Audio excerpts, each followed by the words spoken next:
Are we back? It looks like we're live. Again, this is my first time doing this. Sorry. A little jumpiness. All right. Well, thank you all for coming through. We're gonna go ahead and start the show. You've all heard my spiel. You've seen the trailer. Let's get into the nitty gritty. Tonight we have four lovely cast members who are going to be portraying vagabonds or amnesiacs, the go-to player character of this game. Let's with a brief introduction to each character, starting with up top, Iznai. Tell us a little bit about yourself, Lee.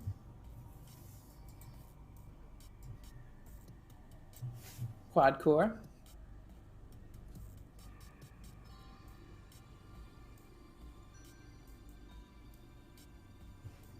Lee, you're muted. Lee, you're muted. Yeah, Wow. I was gonna say I'm not Welcome hearing me. anything. Forget everything I just said then. All right, new accent. I'm changing it all. Iznai Cool. Iznai wears many bits and baubles of the station around him, including his walking stick. He tries to keep to himself and his fellow vagabonds. He's got a good nature, but he's trying to keep out of trouble, and sometimes helping people can be more of a hazard to you than it is a benefit to them. So Iznai tries to help his fellow vagabonds stay low profile, perhaps because he wants to stay low profile and knows he's not really going to get away if they get caught. And perhaps he has other reasons. He's a bit dreamy and sometimes stares into the middle distance as if though having an internal monologue. Other than that, that's about him. Excellent. All right. We've got our dreamy vagabond who imagines that he was once part of a greater machinery working. Let's look at Saphir. What are they all about? Hello, everyone. I'll be playing Saphir. Saphir is a vagabond that is newly awoken. They remember not too much of their life other than they don't belong inside of this gooey meat sack, and it causes them great distress. They have memories of ones and zeros and electric sheep. Ooh, fascinating. All right. Our poor distressed, beautiful Saphir. All right. Moving on, we've got the illustrious and enthusiastic-looking Pop. Tell us a little bit. Pop is maybe a little bit the opposite of Iznai, in that she is very energetic, very personable, loves to talk, makes lots of friends. She believes that optimism is the best tool in every situation. So she is the bright pop of light in this little group we have. And she significantly, that's true. She always has a pair of aviator sunglasses that she doesn't really wear because there's not, like a sun per se. But she always has those around her collar. Yeah, exactly like that.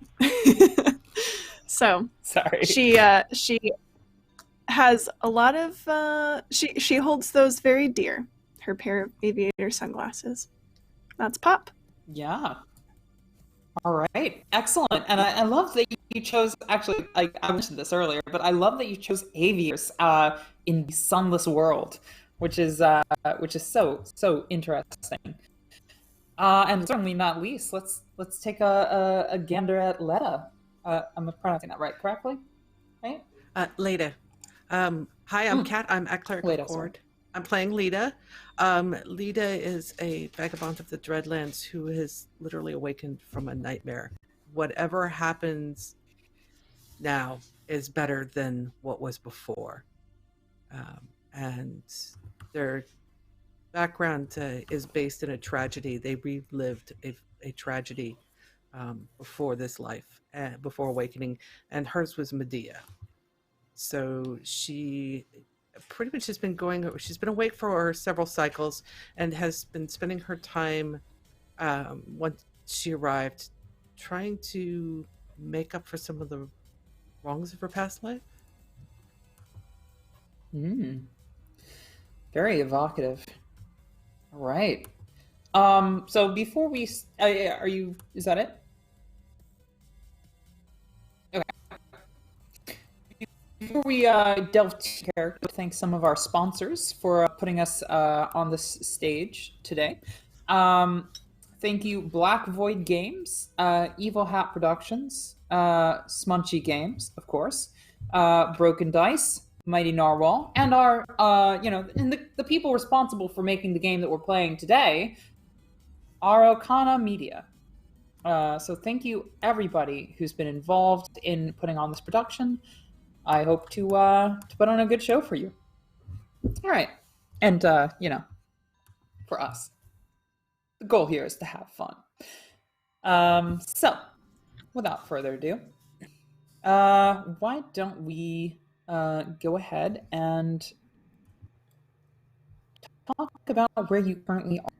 You have all been brought into Ashur, which is the former capital of a mighty primarchy in the uppermost quadrant of Nibiru. Nibiru, of course, being the station that currently resides in. None of the humans living here, of course, know what they're inside of. But Nibiru has multiple layers to it.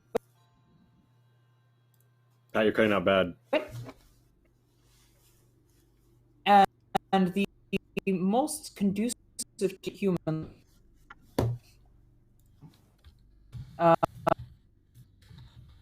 my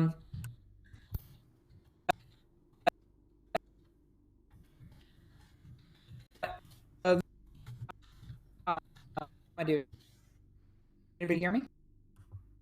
Echo 20. No, not really. You broke up entirely. Can you hear me? I Wow, can hear that you was now. In and out. I'm sorry about that. Yeah, I closed a whole bunch of tabs, so that sometimes my computer gets slow. So Nibiru is a massive space station and the topmost quadrant in which most people live in Penumbra. That's where humanity first settled. And the capital of Penumbra, massive city structure, vault, a hollowed out section of the space station's inner workings. So that's where our players are currently today. They've settled in a region known as Sisters, which is slums, if you will, of this massive space station's vault in which everybody lives. And they've been taken into the care of a woman who is sympathetic to the amnesiac cause, named Ninkasi. She has before she left. She was supposed to leave for a few days, but she's a week now. Before she for our four key player characters on an expedition to perform very crucial work for the era Exodus moved. Era, of course, one of the vaults that humanity. Wow, my computer has decided now to be back home. Did everybody catch a little? Do you have the other vMix tab open?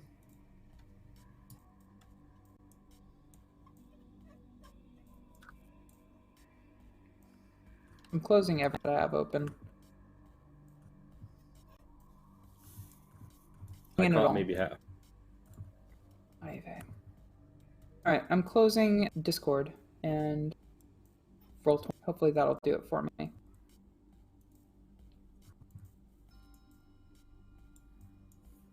Okay. So, am I coming in better? Talk more. So far. Better? I'm so sorry about that. Did, did you all hear what I was saying? You were Ninkasi in Anumbra, which is the topmost portion of Nibiru. You're in the city of Ashur, in the slums known as the Little Sisters. You've been taken in by a woman named Ninkasi who taught you some things and showed you the ropes. And she's been gone now longer than she was supposed to be gone. Exactly. Right? Yeah, I closed Discord. Sorry about that, everybody. Yeah, hopefully that'll. She's been gone for like a week now, and she said she was going to be gone for a few days. Did I catch that correctly? Okay, I got little pieces, so I was stringing it together. Yes. Okay. Perhaps now is the time that all four of you converge, aside from your duties, in the ship that Ninkasi has secured for you. Mechanic work for Iznai and Saphir, and various other jobs for Lita and Pop. Perhaps now is the time that you come together, the four of you, to discuss your missing compatriot and the deadline for getting to the research facility to embark on this expedition to the Era Vault, which is one of the vaults that was damaged in the war that brought Ashur back down to the status that it is today. It used to be a massive primarchy, but now it is merely a city-state. The war that brought them down resulted in a damaged vault known as Era. The people who lived there are now your patrons, and they're launching an expedition to see if the Era Vault is settleable again. And that leaves pretty soon. And there's no sign of your savior returning. We're wanting Ninkasi to be back for that. Is that the idea?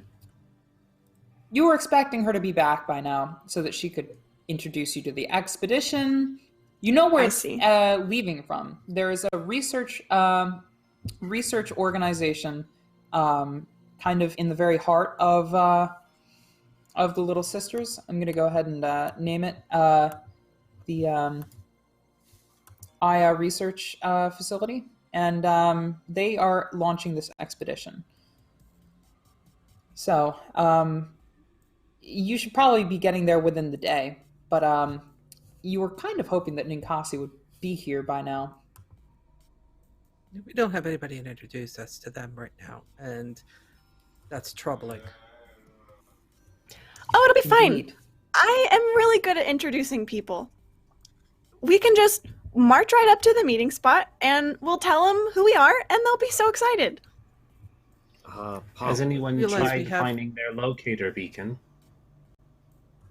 I don't think that she has one of those, I'm afraid, Zephyr. A few of us organics do. Pop, we don't? It just occurs to me that maybe if something happened to her and she happened to tell anybody about where we were going, we wouldn't want to go where we were going, if you catch my drift. Or, I'm sure she's just running late. I mean, do you want to go look for her? I don't really want to miss the expedition. A few weeks is not. I believe late. It would be a few weeks is missing.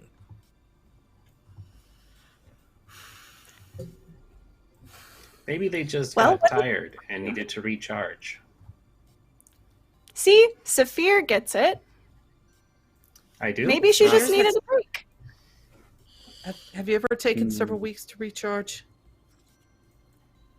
I technically had been offline for quite some time, so possibly. Doesn't quite work that way for humans or us. I'm still figuring this all out. It's all right. We all are. Pop, you have an inquiry. Yes, I didn't want to interrupt. I'm working on that. Sometimes I just say things that pop in my head, but remember, Iznai, you told me to sometimes just take a breath. So I'm working on that. But maybe the people that we're going to contact know where she is.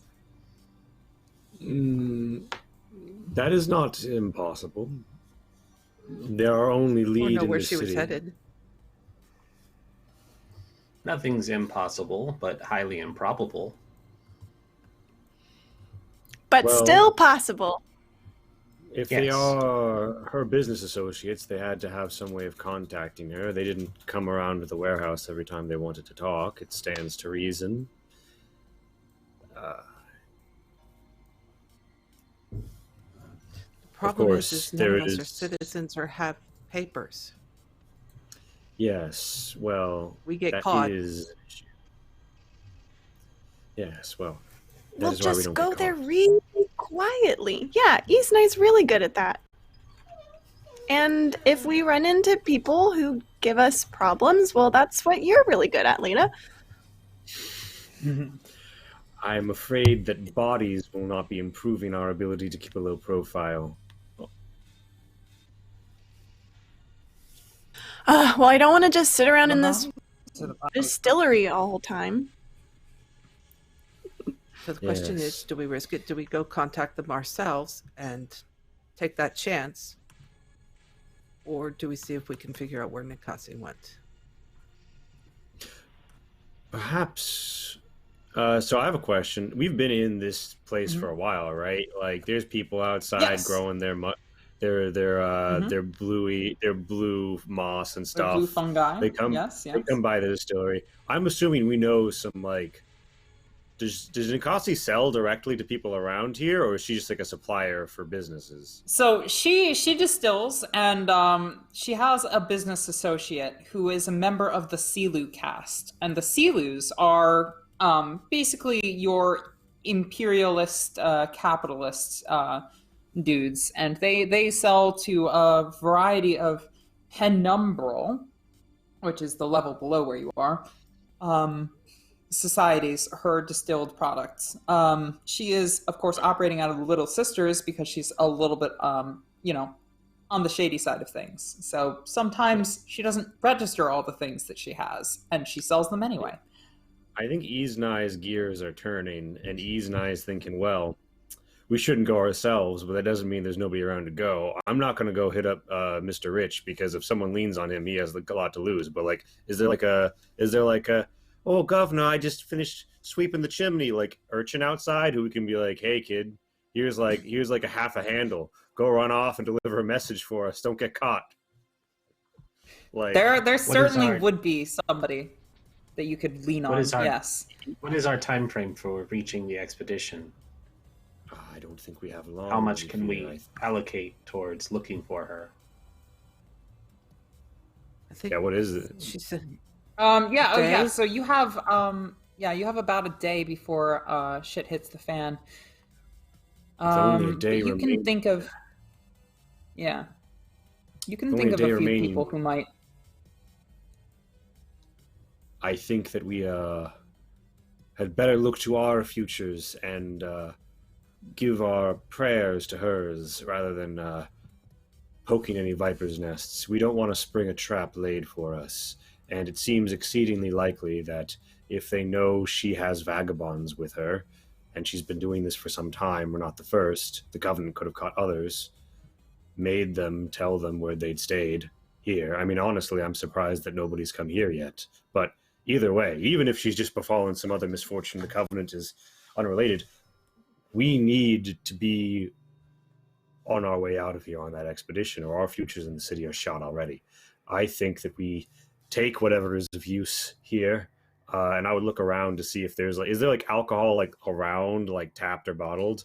There are some tapped products, usually of the higher grade stuff that she nice. keeps on Well, hand. She has warned you not to touch them under any circumstances. They are hers for her own use. I'm going to be I'm sure we can pay her back for this, and just kind of swipe one of those fairly Okay. blatantly, and say we might need to convince some people, but I think that we find an intermediary to be our canary, somebody who goes ahead and goes to the meeting. If we see strange men with death spitters descend upon the meeting site, we quit the city. We find our own way to leave, and we put this vault behind us. If nothing bad happens, We have no then information on the expedition. That's what this meeting Know is where for. it's leaving from. That's yeah. And we're expected at the meeting site? The leaving site? You know where the meeting is being held later in the day or like tomorrow. It's less than 24 hours, but it's more than 12, you know? So whether you want to call it a day from now or a couple hours from now is up to you.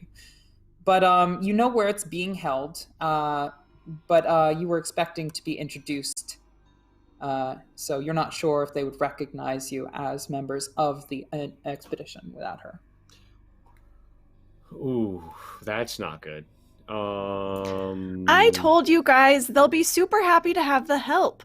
If you'll just let me explain that we are there to help, I'm sure they'll welcome us with open arms. They are welcoming us with open arms. I mean, we've been hired for this because we're expendable, because we don't matter. You That's matter why to me, we're being Layla. hired. Leda. No. We appreciate the sentiment, Pop, but we're speaking of society here. Yeah. That's why they came to Ninkasi to hire us. They said, do you know people we can send that don't matter if they don't come back? From my understanding, Pop, vagabonds are slightly higher on the ladder of society that my former metallic brethren would be. So take comfort in knowing that you still have some value. Well, I think value matters with what's on the inside. And I think all of you are extremely valuable. Look at it this way, Leda. We are perfect fits for this job, which inherently makes us valuable.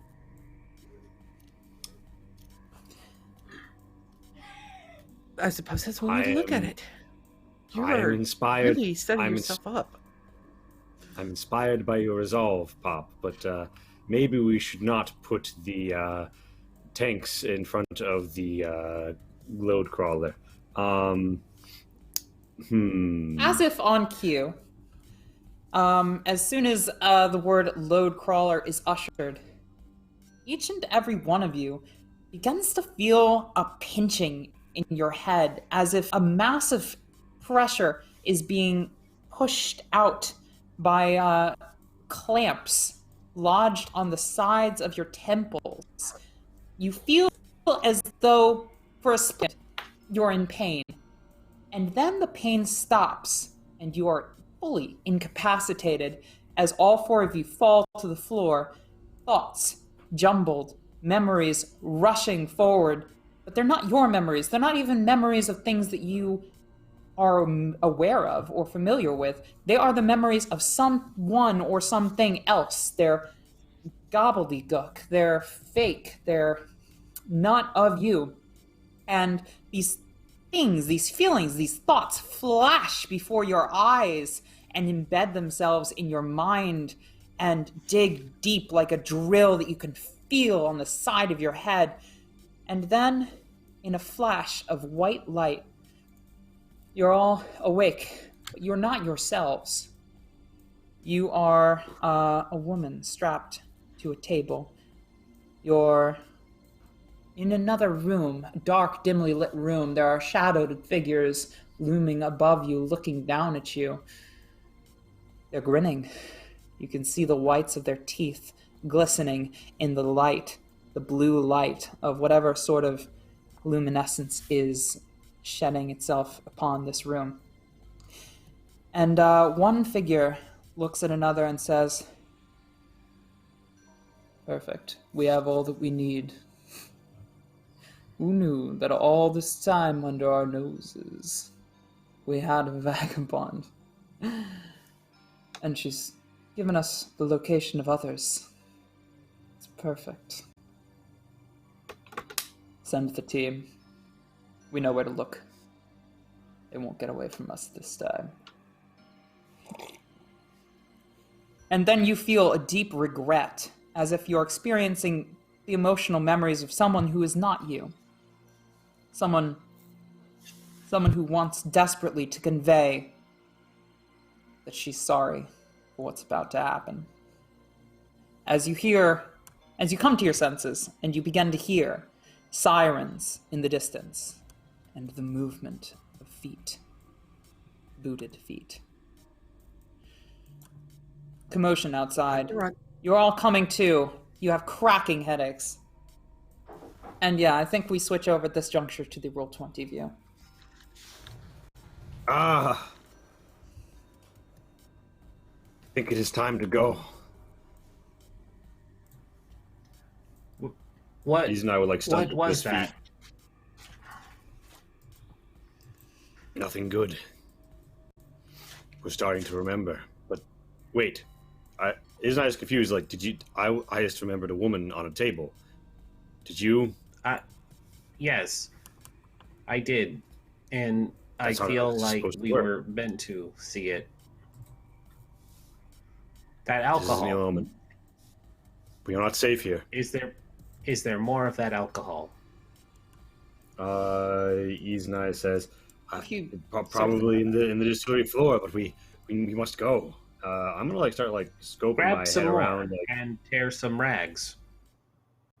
And Iznai looks at Zafir for a moment and realizes what they're saying, and Iznai is like, that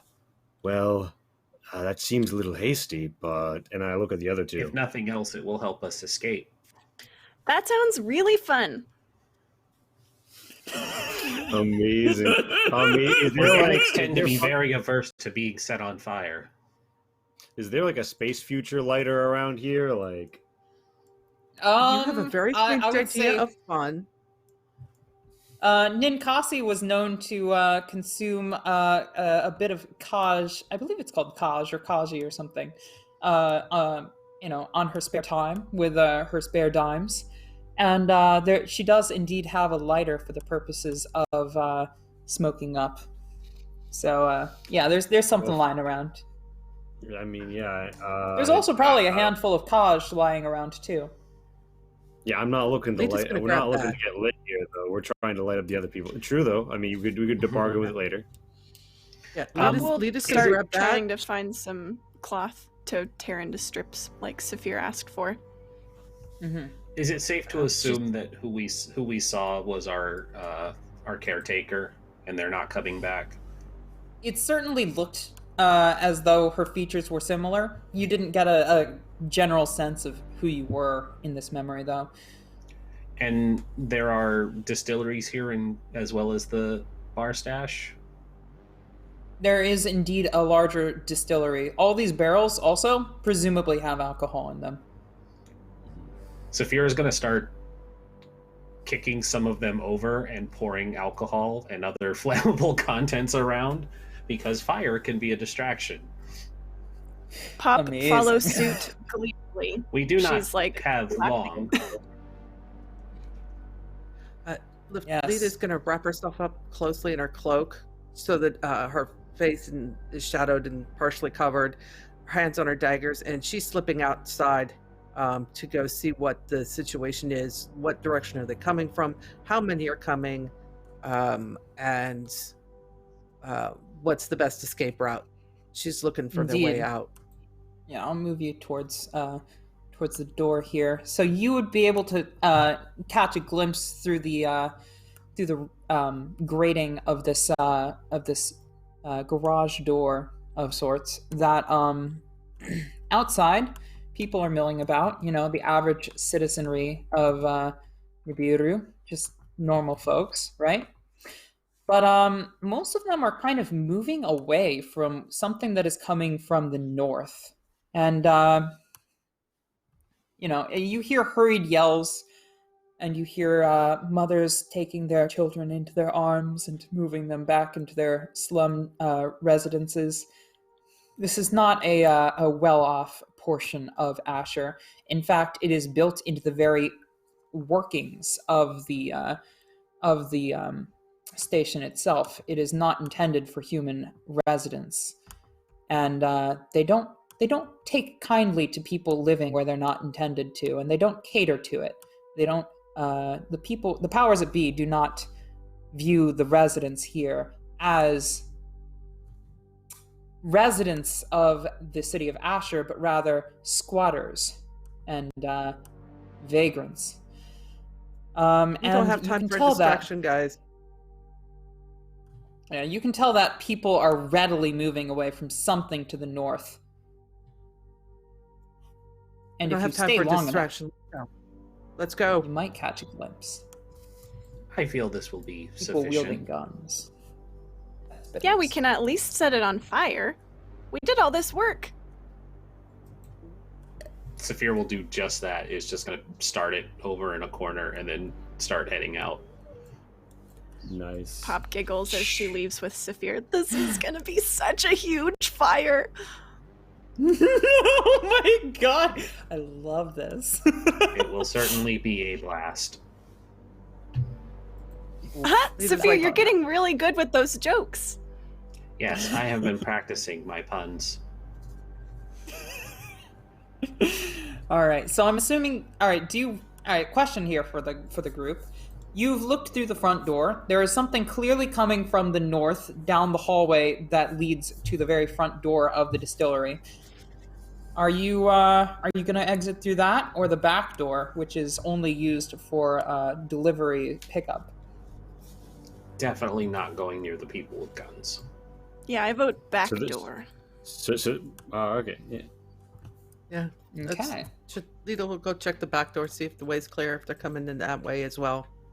If they know, if they've been in her head, they know this location, they know that we're here, they're gonna know about all the exits.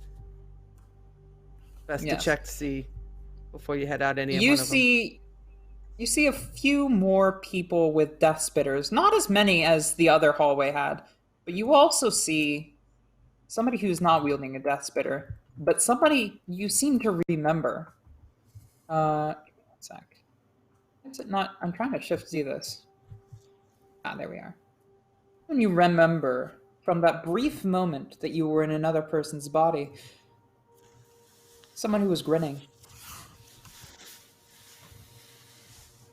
leading the troop.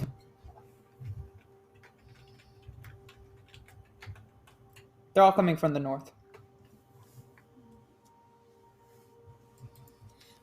Lita, is the way clear? No way is clear. We go south. And she's out he's the not door. turning south to the burning room. That may be problematic.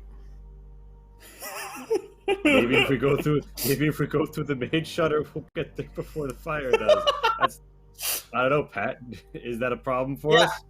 I mean, I'm gonna say that everybody who's already right here is close enough to run to this one. I'm gonna say that Lita, to get to where everybody else is and to get out before this building starts to burst into flames, I'm going to need you to make the first roll of the night for me. 3d4, please. And if you would like, you could start to develop your memory points by taking a malice to running away.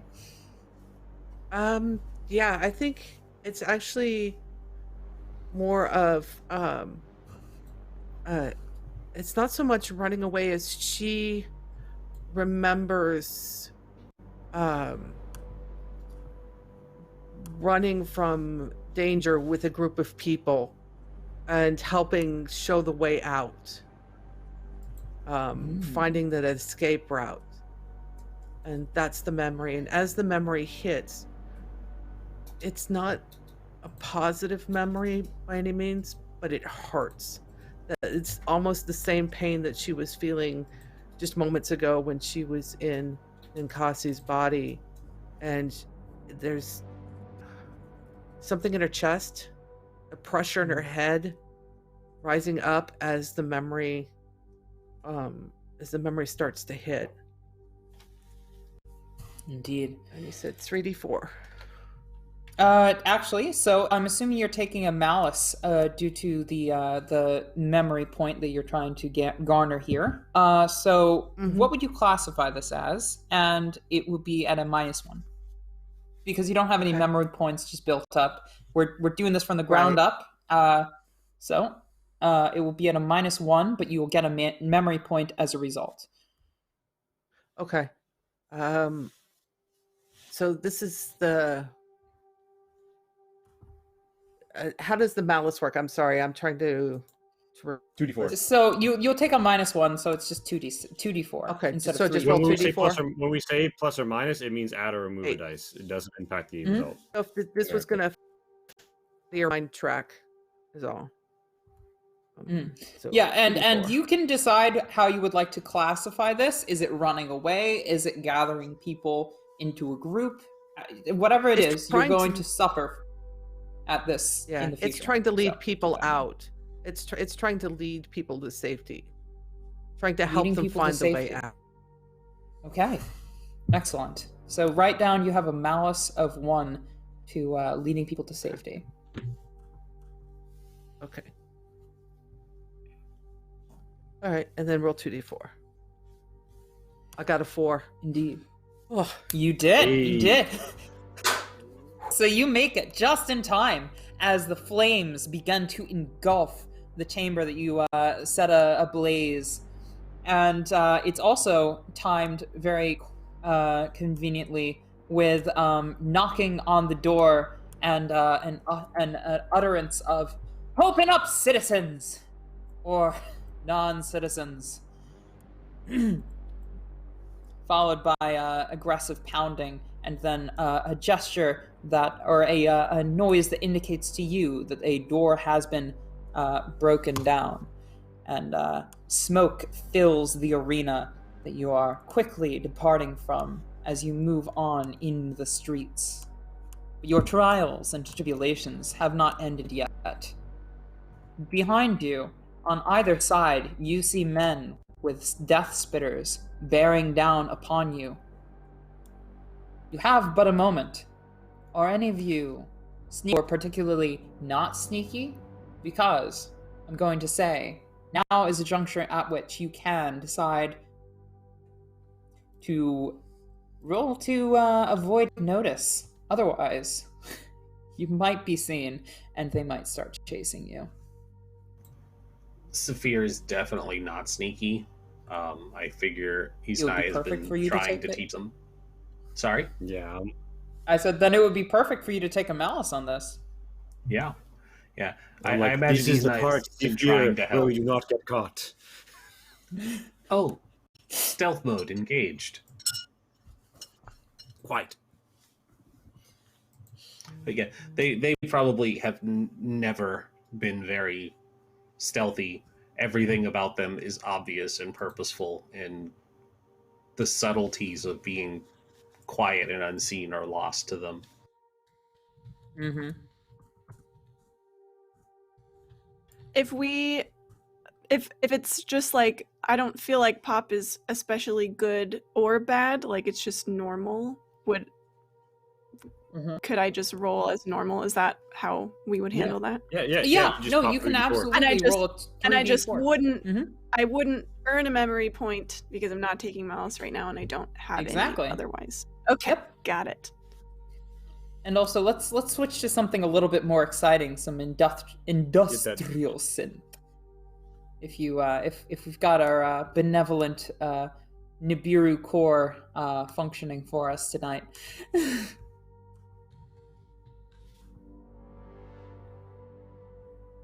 Okay. Oh, all right. Level 1 geek. Are you trying to gain a memory point? I thought you said you weren't aiming for one. No, oh sorry. Do we only I thought we were having to 3d4. roll. Oh, 3d4. Okay. Well, Yes, I got 3d4 2. 3d4 so I'll if you're just not roll taking one. a mouse. Lee still crushing Lee, it. you even rolled a though I got D6. a wrong roll. Wow. Yeah, look at that. High five. Is that what we? Lee, I should be rolling re-roll, d6s please. here. Right? Yeah, we should all be throwing the d6s now. Okay, so am I the only person in the party who succeeds on this one, other than is Lita's earlier roll Did you carrying roll here? again? Yeah, You did 'cause- roll again. Is all now right. like it is time to be unseen? Indeed. Like, So I have Saphir's roll, slide out of here. level 1 geek's roll. I think we're missing. We need missing letters. Cat's roll. Oh, lovely. This is perfect music. Oh, okay. I didn't realize you wanted me to continue to roll for this. Okay. Yes. Sorry. Well, this is for escaping notice. It's a different Okay. situation. So I'm rolling 3d4. There's another 4. Perfect. All right, so you and the darling Dulcet Isnai both managed to escape notice. I'm gonna go ahead and say Can I roll narrate down the a next little? corridor. Oh, go ahead. Sorry. No, totally. I was absolutely. just gonna. I wanted to explain my failure because I failed. You absolutely got have the no right, and force. also explain your memory too. I think. No, sorry. Oh, That's do I Saphir. get? No, that's yeah. That's I'm Saphir. thinking Sorry. that Pop it was trying to help Saphir, and like I feel like Pop has an affinity for Saphir. She thinks that they're very interesting and quirky and fun. Anyway, so Pop was trying to help Saphir along, and as a result, they both did not do great Just on not stumbled being up. noticed. Pop's just like, come here! I'll help you escape notice! No, Saphir, you're supposed to crouch lower. Saphir, no, too tall. Down, lower. Like that. Amazing. And Saphir, while all this is transpiring, flashes, things, memories, lights, darkness flashes before your eyes. What are you seeing? What are you distracted by that results in you not escaping the notice of the men with death spitters? Is this a memory particularly coming back, or am I just as a making... heads Go ahead, Lee. As a heads up, we've reached 20 retweets, and Pat can grant us a boon in case that would impact. Okay, I will keep that in mind. I won't use it right now. I'm kind of curious. Big ups to everyone who gave the retweets. Thank you, everybody who's retweeting. The heck? You're amazing.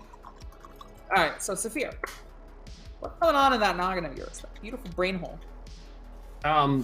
So they definitely said they were engaging stealth mode, and so I think the way that this kind of plays out is very much the Crunk stealth from Emperor's New Groove, where they're just definitely trying to hum something stealthy in their head, but it's all narrated out loud, and they're just up against the wall just trying, and then Pop is like, no, lower, and they're just like it's just lower, no, stealthy, and so they're just they finally just stop, and they're like, I do not understand what you are trying to ask me to do. I can't be lower. I am not as flexible, and my servos do not work properly in that capacity. I can only get this low. And it's probably just loud and obvious. Yes. And as that all is happening, though, since you did take a malice in order to gain a memory point, you have a memory point now. But what are you what flashes before your eyes? What are you thinking of? What sort of moment is transpiring for you in your head? What have you experienced that relates to this? In a bad way. I remember, because that's always the prompt, I remember that they had been instructed to go into silent mode while their master was trying to do something in their domicile. Perhaps it was wooing another individual for the organic mating rituals, and somebody had said something that triggered, and so Saphir remembers going, oh, did you mean this? I will now begin playing. And it starts playing some music, which is the same stealthy music that they are trying to recreate now. Yes! Oh my god, I love it! Yes!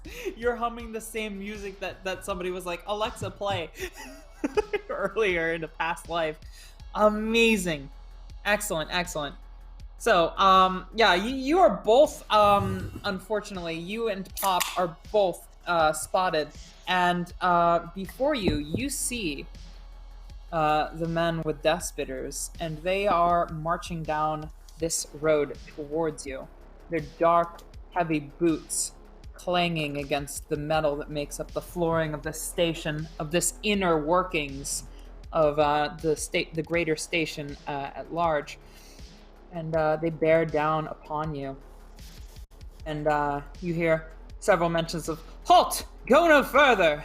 You are wanted by Ashur for smuggling." And you hear it on both sides now. It seems that Lita and Iznai have escaped notice completely, and they blended in with the crowd quite nicely. But to their north, they see a veritable army of men with death spitters bearing down. And to your south, you see practically the same thing. Closing in on you. There's a door here that leads into a slum denizen. And you are all quite surrounded by piping, metal, and worse. And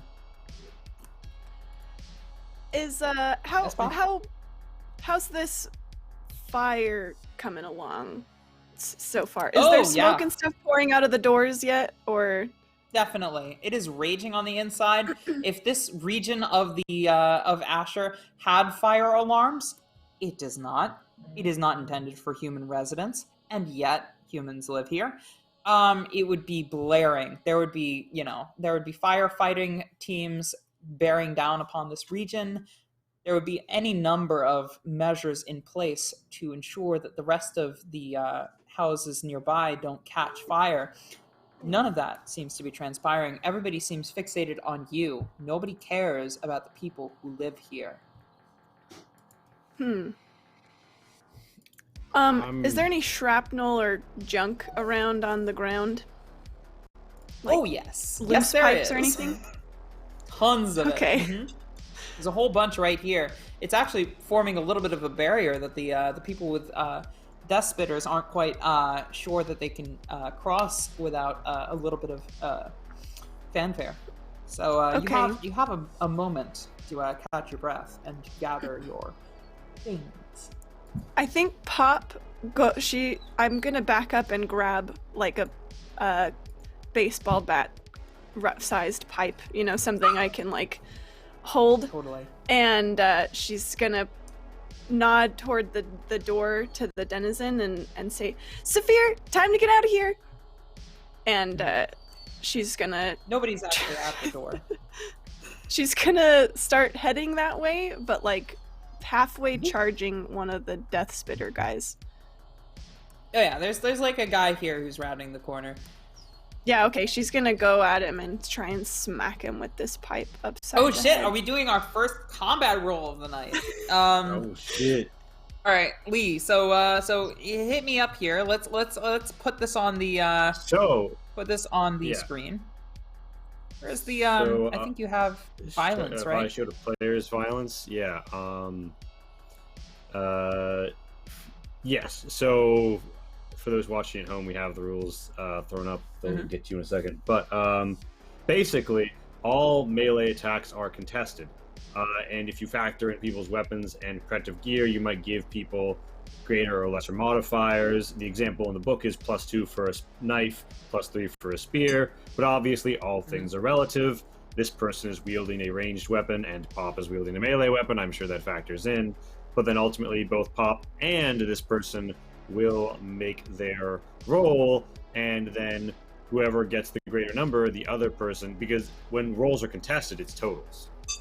Whoever gets the greater number is going to beat down the other, and if you exceed their amount by double or triple, you'll knock them down twice or thrice. So yeah, exactly. I mean, I think that's yeah. So give me 3d4 plus 2. So 5d4. And, okay. I will. Yeah. So 5d4. And I'm totaling this. Is that, or is? Yeah. So that is you're correct. totaling. You're doing a totaling. total. Okay. Yeah. Cool. Contested rolls or All totals right. in this. So. And let's do I'm not 5. giving this gentleman a bonus of any kind because he's wielding a ranged weapon in clearly what has become a melee fight. Yeah, Pop is just like full barbarian mode. She just like screams Pop's just like, and charges this guy. Okay, Batter so up! 5. Yep. Let's see what we get. I got 8 total. That is better than he Okay. did. You fucking, yeah, knock him upside. Yeah, you knock him over the Hi. side of the head, and he's bleeding from his mouth. You can see a bruise readily forming from his cheek where you bashed him. He's holding his head. He's leaning over, reeling. He's not going to be very much use in the next round.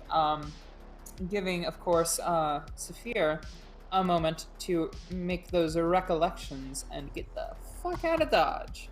Saphir, what do you do? I'm not going to roll initiative unless this takes more than, quote unquote, 1 round.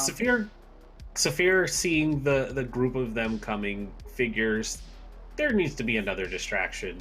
So, they had talked about grabbing some makeshift Molotovs with Iznai.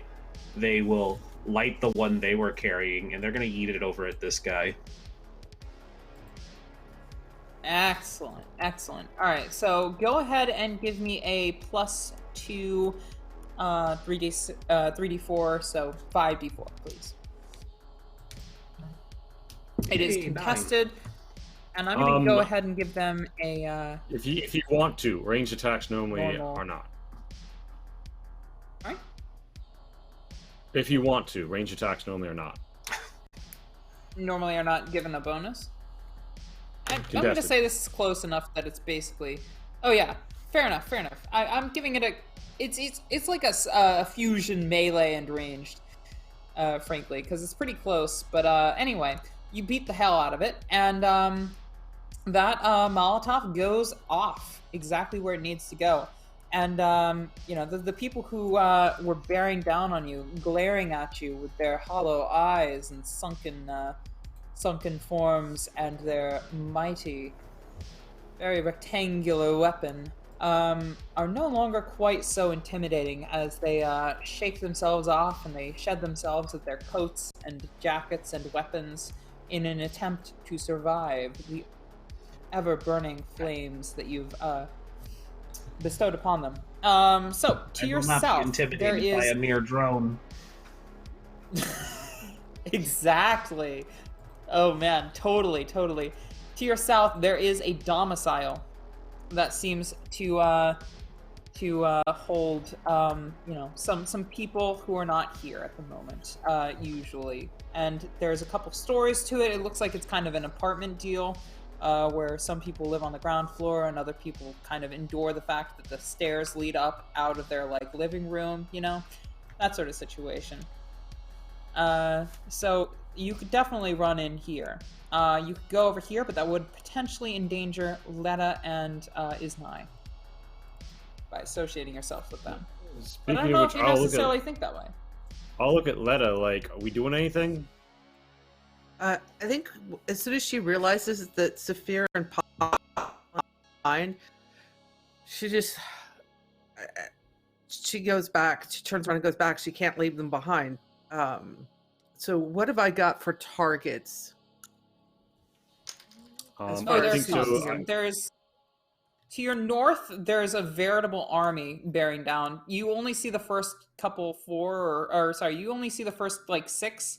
One of them is very close to you, but has not noticed you as somebody trying to escape the burning building. They think you're just a normal citizen, or non-citizen. Okay. Most people on this level are not citizens.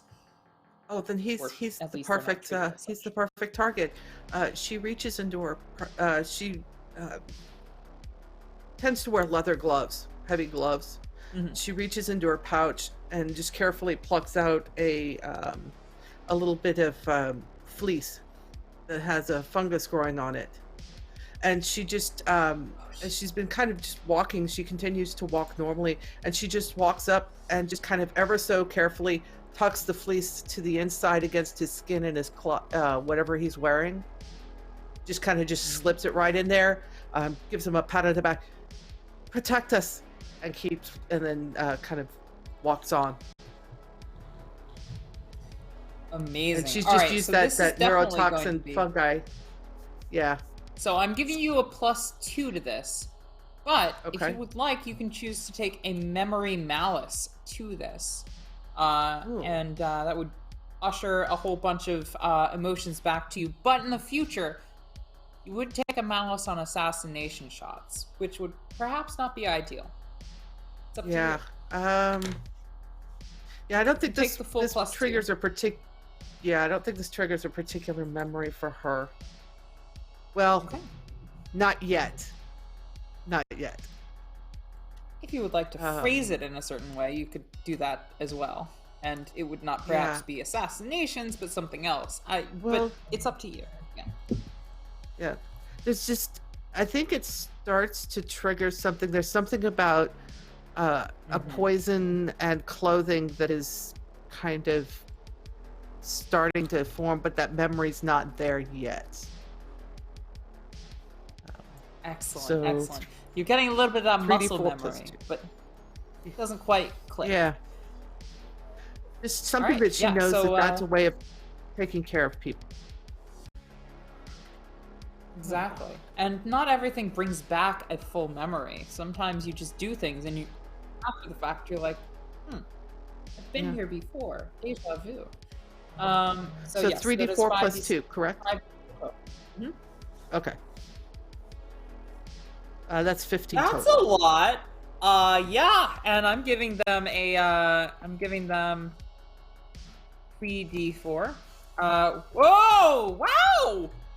Good thing I got all those good rolls out of the way for you guys. Yeah, but no, you managed to slit secure that damage and make it so that it's unnoticeable. And they're like, oh, something you did to me pinched me while you were patting me on the back. But thank you, citizen. I will keep that in mind. As they move their way and you move your way. Unfortunately, this puts you kind of at odds with the rest of the party, who seem to be going south away from the oncoming army. She's planning to circle back. She just wants the guy that she saw when in the woman's mind strapped to the table. Is he is he to the north as well? He is to the Or is north, he in the other but direction? also to the he is to the west of you. Okay. And in fact, he is kind of leaning the he's moving him all around the place. He's to the west. Shift Z here. Okay. To the west. So what she's done is, as she's dropped it, as she's done that, she's taken a few steps, kind of blended in with a few people that are sitting around, and then she's going to turn around and just start walking back south again. Does this guy look like he's about to drop? I've seen Let It do this before. How long does it normally take? As soon as he gets over here, he's starting to feel a little bit woozy, but he says, goodness, I'm making him big and long. He's a big Feels boy. very woozy. Wait, wow, can you fix that, Lee? Because my roll 20 is acting up on me. He rounds the corner and he looks at you, Pop, and Saphir as they run into this domicile, and he's like, "You there!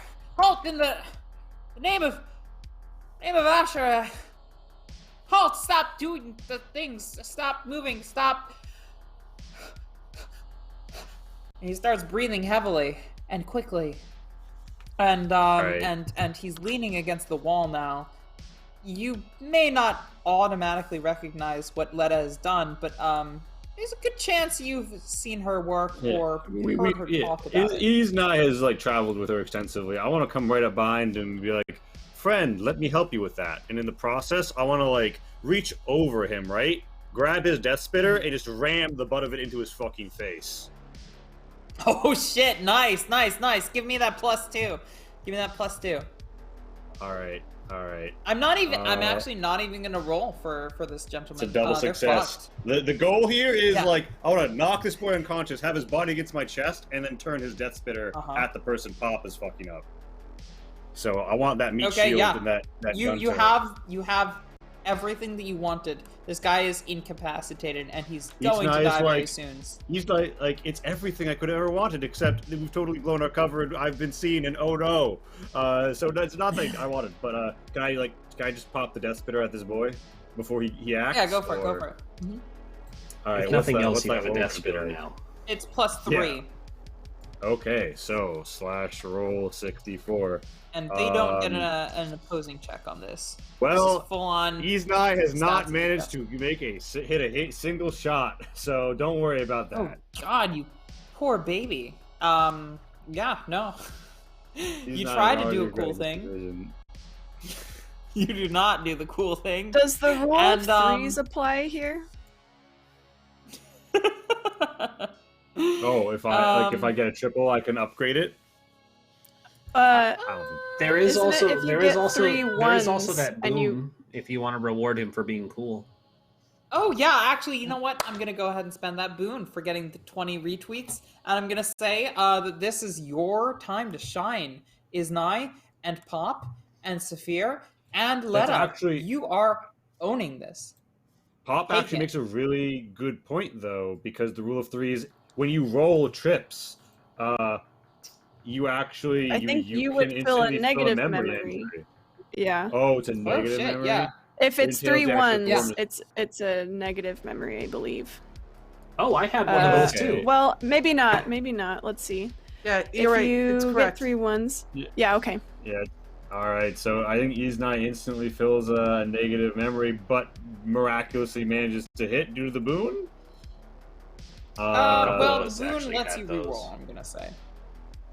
Okay, so I mean, I'm gonna say Add this a is. plus. I remember men with death spitters walking inside of me, descending through the core, the blinking lights, the guttural, shifting crystalline organs alive with carved rock electricity dancing through the machine. And these barbarians, they just turned their death spitters on them and shot, puncture after puncture after puncture.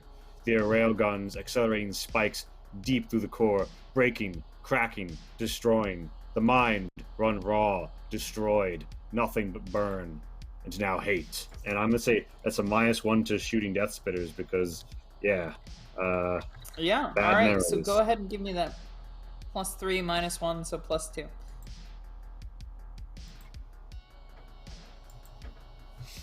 This time you hit. and yet. All right, I'm Indeed. gonna light that boy up. This man falls to the ground, a spike in his forehead. He's bleeding out into the Boom. station's interiors. And you, Iznai, you feel those drips of blood upon yourself. As if you've damaged something that lives within you.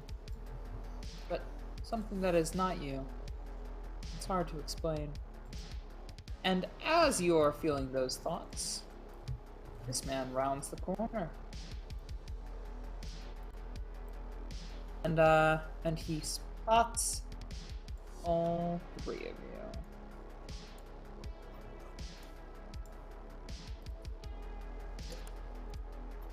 But Saphir, I think let's go back to you.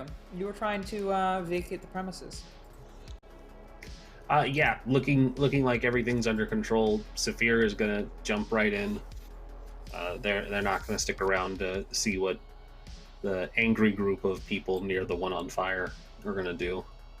So just Dude. So you boop the fuck out. I'm gonna go ahead and say that the agent does not spy your full form. But Pop and Iznai, you have been seen, and there's a couple people over here who are eager to take you into custody. Are you going to confront them, or are you going to run away? You know, to your north, there are more of them. I'm gonna try to duck in after Saphir Okay. and hope to find some kind of back exit through the inner workings of that domicile. This place is all pipey and holy. Maybe there's something. There absolutely is. Iznai, however, you are holding a dead death spitter holder, and you've got one in your hand. Pretty obvious what you've done. You're in the middle of a battle. You really brought this on yourself. And Letta, you're to So- the north, and perhaps you're coming around this juncture. So as the Despitter wielders to your north come closer. yeah, they said she's just been kind of posing, trying to act as a normal citizen. She sees death spitters, and like anybody else is reasonable, gonna get not want to get near them. So she's gonna move away from them, and see. She knows that they ducked around this corner here, and I think she's got a dagger out, just kind of palmed up her sleeve in the loose robes, and if anybody challenges her, she'll stab them. But otherwise, I think she's gonna follow Saphir and pop into this house. Okay. A lot of people popping into this house. The agent notices you.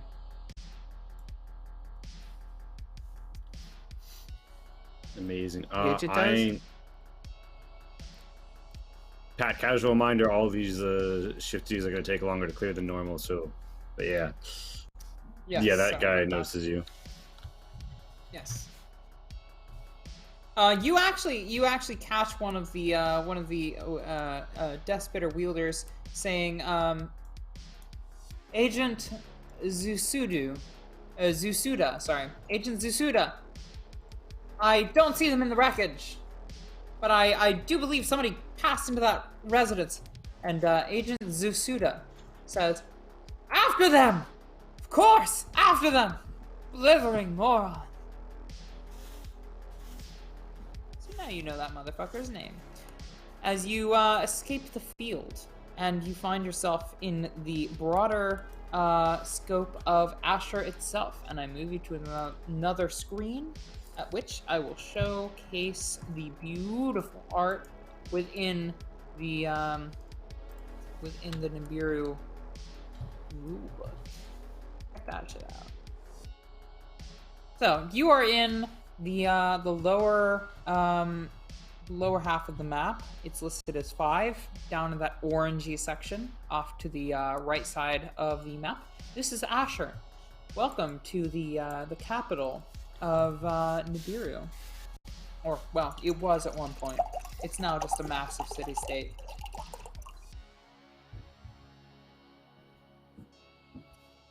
You're moving through the slums of, or the undercity of the massive city-state itself, and at all turns, it seems as though there are men with Despitters eager to take you into custody. I'm going to have you all roll for me. Either a blending with crowd or a hiding in general roll, and you may at this juncture also choose to take a memory point. But you don't have to. This is up to you. I'm gonna, without letting the guy... Go. Without letting the guy's, body out in front of me, because I don't want the agent to see me, I, drag him around the corner, let his body drop, and run with the Death Spitter down, one of the opposite alleys, knowing... Because, that place was I lived in the distillery for months. So, I feel like I know what's one block over, and I'm just going to try and do my best to use the local access, tunnels and back alleys and triangular hallways to get around to the next block over, where I suspect they're going to pop out if they just run through that building. Okay. So, yeah. Sounds about right to me.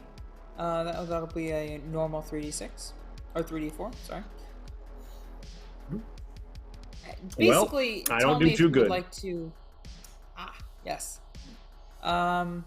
Basically, tell me if you would like to spend a memory point at this juncture, and I'll take that into consideration. Speaking of which, 10-minute time check on the break. Yes. Okay, so everybody roll for me your normal 3d4 for escaping notice, and I Lee, want a you memory did not... point. Okay, I'll take then malice. Take a malice. Okay. Yes.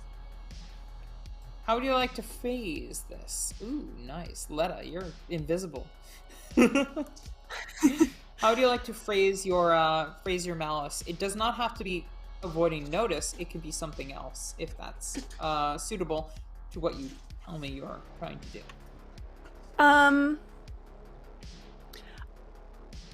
I think Pop is naturally clumsy. So I think maybe like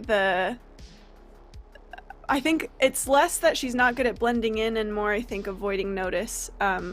She's just, I think like one of her stress reactions, and she's clearly under stress, is she becomes clumsier. So like she's sort of fumbling. She still has this pipe thing that she's now suddenly like not really sure what to do with.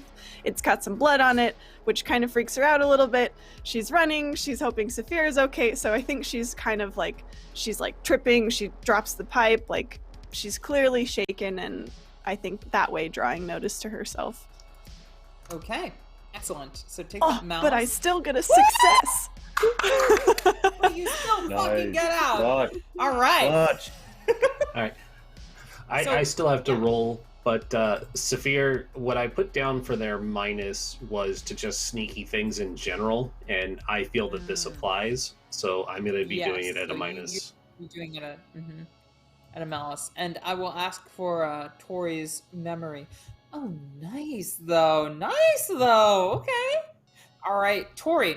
Saphir's already had their memory for the day, for this particular role. Tori, what do you remember that reminds you that you're not that great at sneaking around places?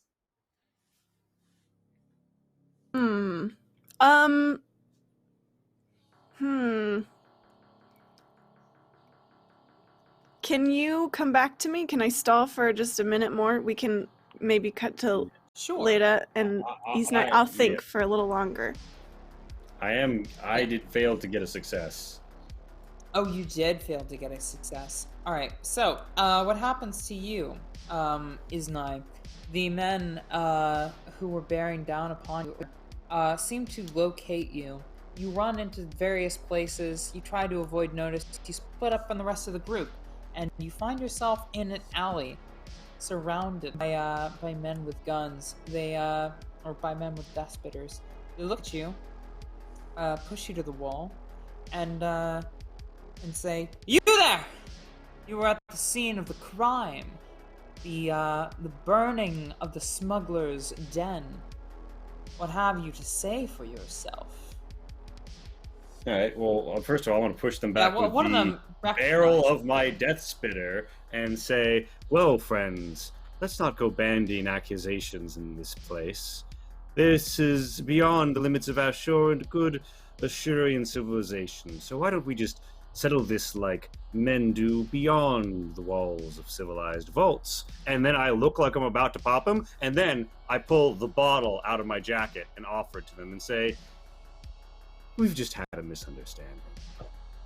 Okay, all right. So, this is gonna be like a manipulate or some sort of roll of the same sort. So, do you want to take a malice to this, or do you want to like really give it your all? No, I'm trying. Do I get any modifier off that bottle, or is that just enabling me to try it all? +1. All right. Oh. Okay. All right. Okay.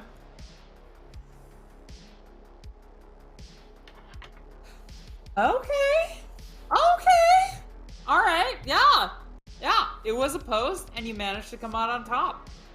The gentleman who had his arms around you and his death spitter pointed at your chest looks at the bottle and looks at you and says, "Yeah, you're right. We're not in a proper vault. People don't belong here. Down in these foul reaches of Ashur.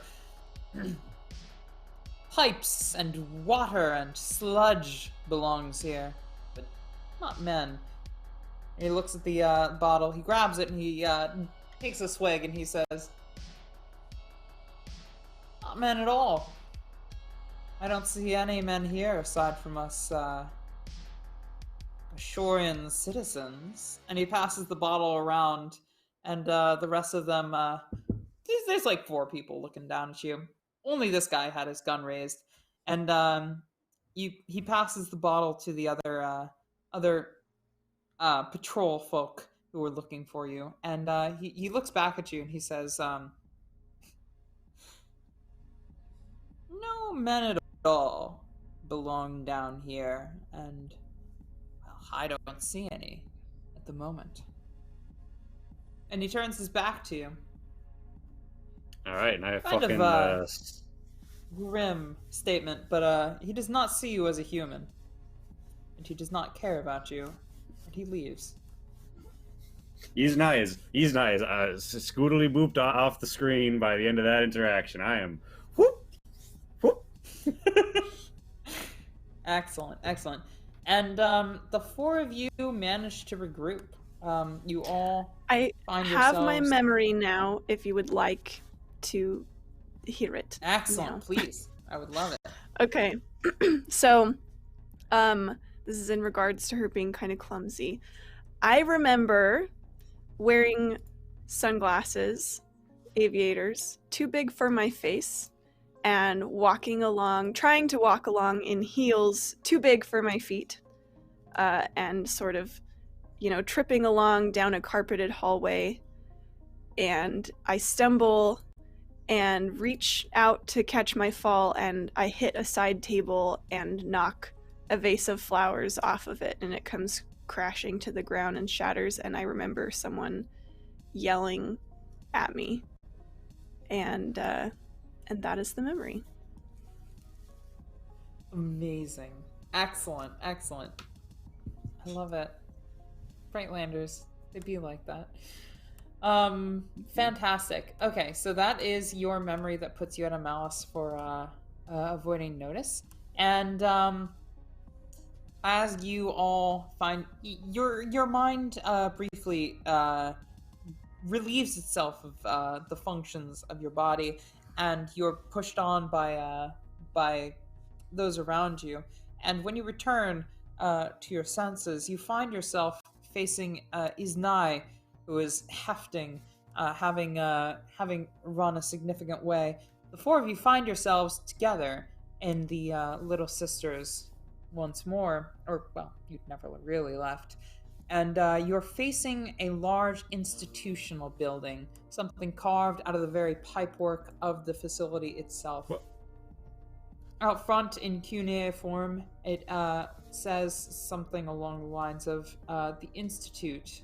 And, a plaque on the side says, funded by the Era Exodus Cultural Group. There are several doors, but there is one prominent main door that will allow you entrance. You don't hear the sounds of violent people behind you. At least, not at first, but as you begin to recollect or regain your senses and look around, you do begin to hear very, very, very, very far in the distance boots stomping, moving towards you. It would You're at seem the that Institute. What do you do? the shepherd has guided us here.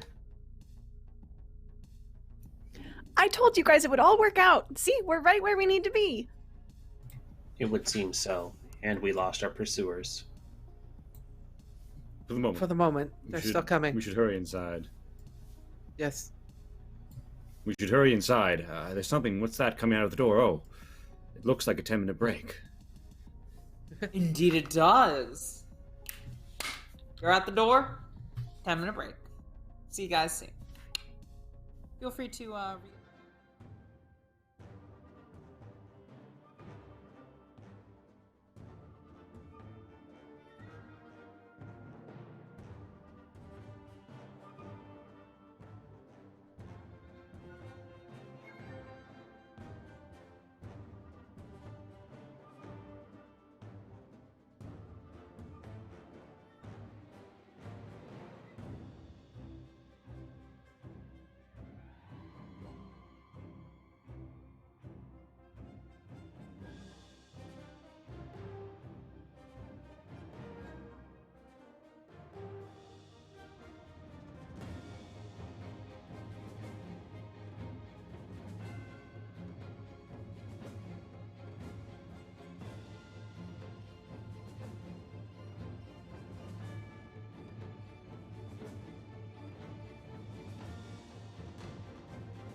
Yeah, we're good to go.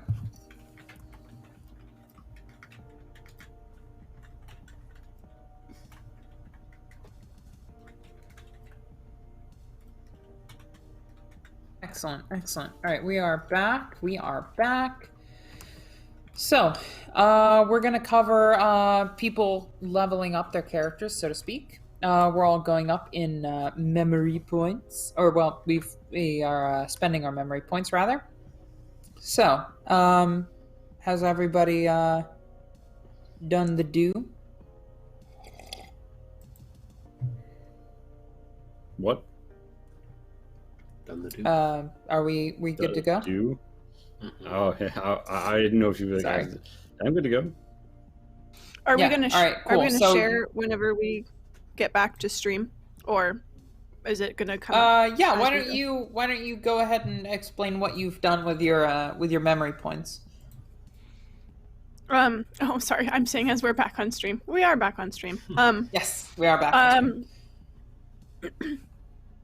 Do me last, because I'm making little tiny finishing touches. That's fair. Although, so I think you get the Okay. positive memories, like, you normally spend them when you're doing an action, I think. Right? Okay. Yes. Yeah, Yes. that's what I pick up. Yeah, and apparently the cost is actually 2 for a +1. So Mhm. that's the exchange ratio. Or is it 3 for a +2? Yeah. Yeah, so basically, if you have earned 2 memory points, you'll be able to expend those later on for a +1 to any given subject matter that you would like to remember you're really good at all of a sudden. So is there anything that you can do with just 1 memory point, or you need to create a positive memory that will give you +1?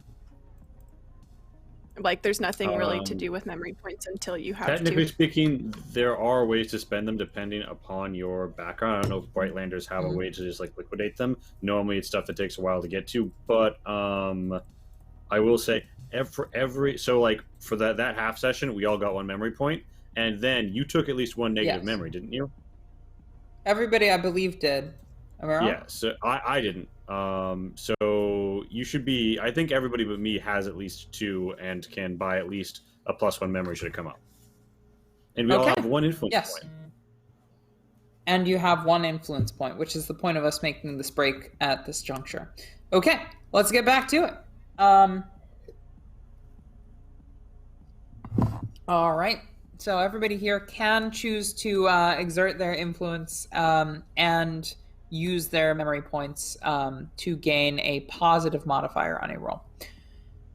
And we find our cast and crew returning from this brief lull in momentum at a rather different location than they were before. Something of an academic environment. Lee, can you grab our characters and I will grab the NPCs? That sound Gucci? Lee, thankfully nobody got hurt, so I can just pop them out as we Marvelous. arrive. Yes, arriving at an Indeed. institution of sorts. Wow, that was a lot of words, or noises, rather, I should say. Indeed.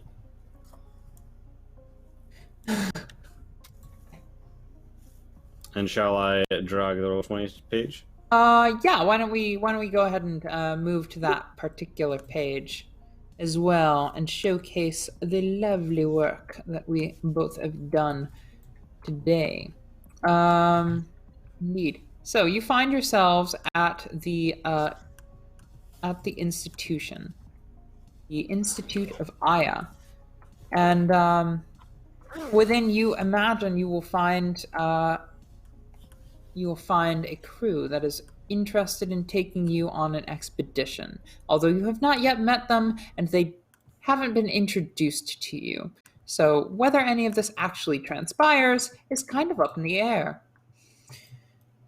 How would you like to proceed? You are at the front door. He's not going to look around. Is there anybody whose like cloak could conceal a death spitter? I would say who here is wearing a cloak aside from Iznai? I've got a hoodie. loose robes on. Yeah. Yeah, well, Probably not a Iznai- cloak, just Most lots of people wear layers. shit. Iznai looks at Pop and like thinks about offering her the gun, and then thinks better of it and says, "Lita, you might want to hold on to this." She has a bloody pipe in her hands currently. Yeah, So I see that, and I'm like, you might want to wash the end of that. You might want to actually dump. And Iznai's like, never mind. And then I'm gonna like sidle up to Lita and be like, yeah, you might want to add this to your entourage, and like, offers you the gun. Should finds a way to kind of sling it over her shoulder or out of the way. Mhm. Across Yeah, her it's got a back. strap. I mean, honestly, she looks so professional and well adjusted that it's possible that she just has a desk spitter, and she's somebody who should have one. I mean, she I mean, look at that prefers face. daggers, but you know, Why are you shifting is a fear when Yeah. you talk about what Lita has, though? Wait, what? Lita, I'm using Lita's art. yeah, they got the their name names tags Lita are and switched. Zephyr switch. Oh God! Wait a minute. So okay, hold on. Iznai and Pop are correct though. Anyway, Oh, hold I'm on. Wait a moving minute. on. Wait a minute. I had this right before. Okay, my bad. My bad, yes, guys. you did. It's This is all what I should right. have It's all right. pasted then. All right. So at the door, you find yourself. You've stowed away your weapon of mass destruction or mass spikecation. How would you like to proceed? What would you like to do? Iznai, should I? She kind of like holds up the pipe. Should Yeah, I hold I'm on like- to this or? I'm like, no. You should not. You might want to throw that in that alley. Just roll it. We'll get you a nice one. Don't. Okay, later. she'll just set it down and lean it against the wall in the corner. Iznai Wow, like that's- comes and like kicks it a little bit further, and then like scurries. Iznai's like, I know how the inner workings of machines are supposed to be, and that pipe should be a little further down that hallway for comfort of everybody around here. Am I right? Am I right? Am I right? Am I right? Am I right? Am I right? Am I right? Am I right? Indeed. Yes. So with the pipe disposed of, you guys gonna knock? Well, let's Yeah, put I'll knock. everyone our best Yeah. foot forward. Everyone smiles, presentable. Let's go in with good impressions. Saphir's got it. That smile is getting really good, Saphir. Pop will do like a dun dun dun dun dun dun knock on the door. Oh my gosh. Excellent. That's how I always knock. Yes. So as soon as you finish, you see a woman inside look at you and say, "The Inspire. How might I assist?" And With the group Ninkasi's hired. Ninkasi. Yes. Give me one moment. Let me review. Let me review my notes. Yes. And she turns away from the door. She walks away. And a couple minutes later, you hear her kind of at the door again. This time more hurriedly. Oh, Ninkasi sent you. Get in, please. Let me open the door for you. And as soon as you mention her name and as soon as the paperwork is sifted through, you're allowed in to the open doors of a rather alien-looking structure. Within, you find a grouping over here to the far north of this map, who all seem rather interested in the people at the door. Wow, this she- place she is looks at, really, really nice. She looks over at you and says, "You'll excuse myself. Oh, Ninkasi, what have you done now?" And walks away. Are any of them We have faces not from seen the them room? for some time. None of them are faces from the room. None of them Okay. are even remotely familiar, except for perhaps Sagine. You've perhaps seen a picture of before. She's the leader cultural group of the Era Exodus, who is people who decided to hire you and come on this expedition.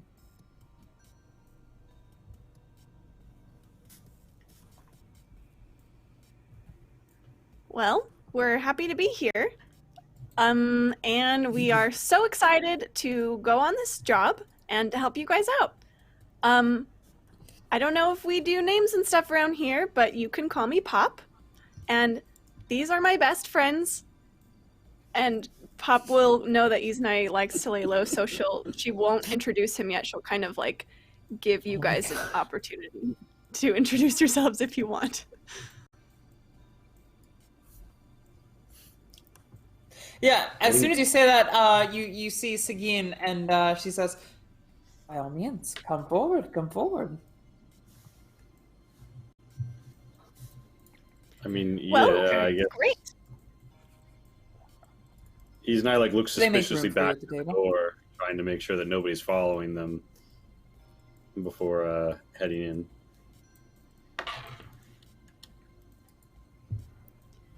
This is Saphir. They're very nice and very wonderful and very good at being human. And over Yes. there is Iznai. He's very serious, but very reliable and really has great ideas. And over there is Leda, and she is super fierce and very confident, and you don't want to mess with her, but she's a great friend. He's Thank like, you. well, I feel like I've never been introduced in such kind terms before. Have any of you seen Ninkasi recently? We have not. It is believed that they are possibly expired. Well, Sabine I was says- going to put it a little bit more gently. Ninkasi's gone missing. Is that what you're trying to tell me? I don't know. Yes, well, somebody by the name of Agent Sasuda was taken her and knew about her smuggling operations and about us and was coming for us. We managed to get away. We're here now, but you should be aware that if they know of the distillery, if they know of us, it's quite likely they know of you. Indeed. Lita dropping these truth bombs. You see one individual who does not seem surprised at all. You don't know their name, but she is sitting in the corner here, and she seems to be rather nonplussed about the whole revelation. She seems rather muted in general with regards to her expressions, except for that she has a wry smile about her.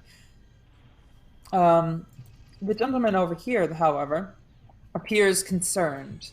He seems worried about what you're referring to, as does this gentleman here, who raises an eyebrow upon. They raise an eyebrow upon learning of the truths that you have disseminated. And in the corner here, this individual is just kind of picking her fingernails with a knife. And Sagine says, "Oh my, oh that's horrid. I haven't heard of any sort of anything of the sort that you're describing. But if her operation has been discovered," and she looks around and says, "I think we're all aware that Ninkasi brews the best booze in town. If her operation has been discovered as illegitimate, then she looks at the woman right here, who does not look at her, and then she looks at you, and she says, well, that would be rather unfortunate. So as to insinuate that the person who's next to her is not somebody to trust with this sort of information in the future." And she looks at I have a you question. and says, "Ah, yes, please." sorry. Would it be like Pop's world society knowledge? Would it be safe to assume that these people don't know that we're vagabonds, or they don't necessarily? No, they have know not that been we're told that you're vagabonds. They've been told that you're non-citizens. Okay, got it. Sagine looks you over. Well, some of them might have been. Sagine looks you over and she says, "Well, regardless of the unfortunate circumstances regarding Ninkasi, please have a seat. You're perfectly in time for a discussion we were having regarding the best means of engaging in this operation. You're certainly better company, I'm sure, than the Silu beside me." And she kind of nudges the woman that's next to her, who kind of does not take well to the being nudged, and kind of gazes down her, and she says, I tease. Mazana, please. You know me well enough that you know that I'm a bit of a jokester. Sorry? Pop laughs loudly and exaggeratedly at this also. Yeah, see, the Silu looks at you like, huh? Ha, Indeed. ha. So you find yourselves at this table amongst mixed company. How do you proceed?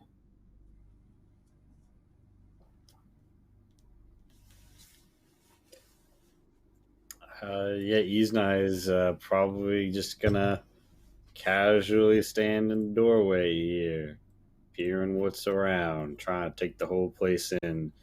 Does this Silu person look at us kind of funny, or is it funnily not looking at us that's kind of putting us on? So she looked about the room, and she seemed rather intently interested in Pop, who has made herself well known at this juncture. She also looks kind of suspiciously at Commander Karam, who has not yet been introduced, but maybe his table has a name tag. And she looks about the group, eyeing everybody and kind of gazing in and trying to decipher what she can.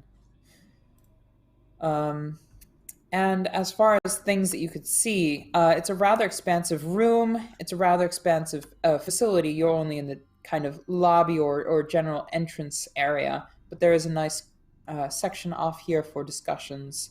And you see some tables that seem to have a map of Nibiru itself, or at least Anumbra.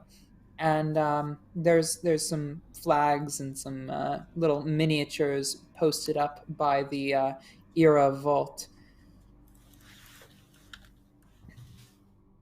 That'll be on this table.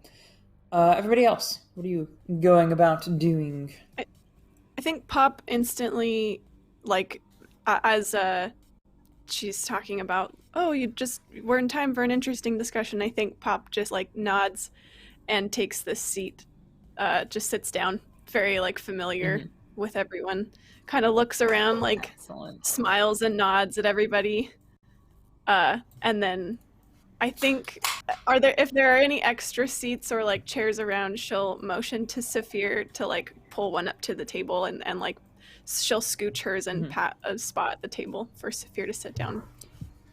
There's certainly enough chairs for everybody.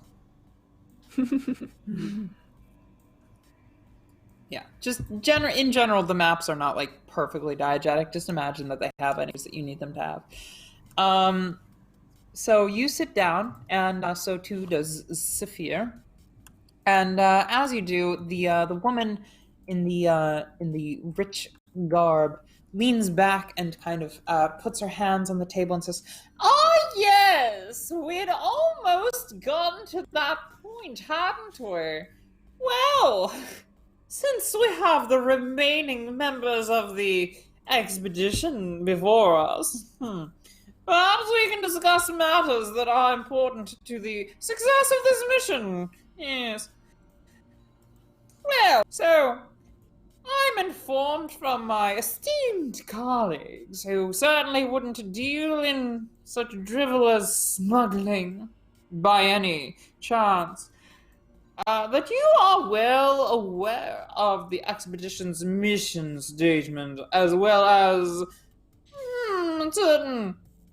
certain tasks that need to be performed during this mission. We, of course, brought you on as wise, not mercenaries, but what's the word? Hired help, and a few engineers here and there, I'm informed. Of course, this is our money being spent. It's our stakes on the line.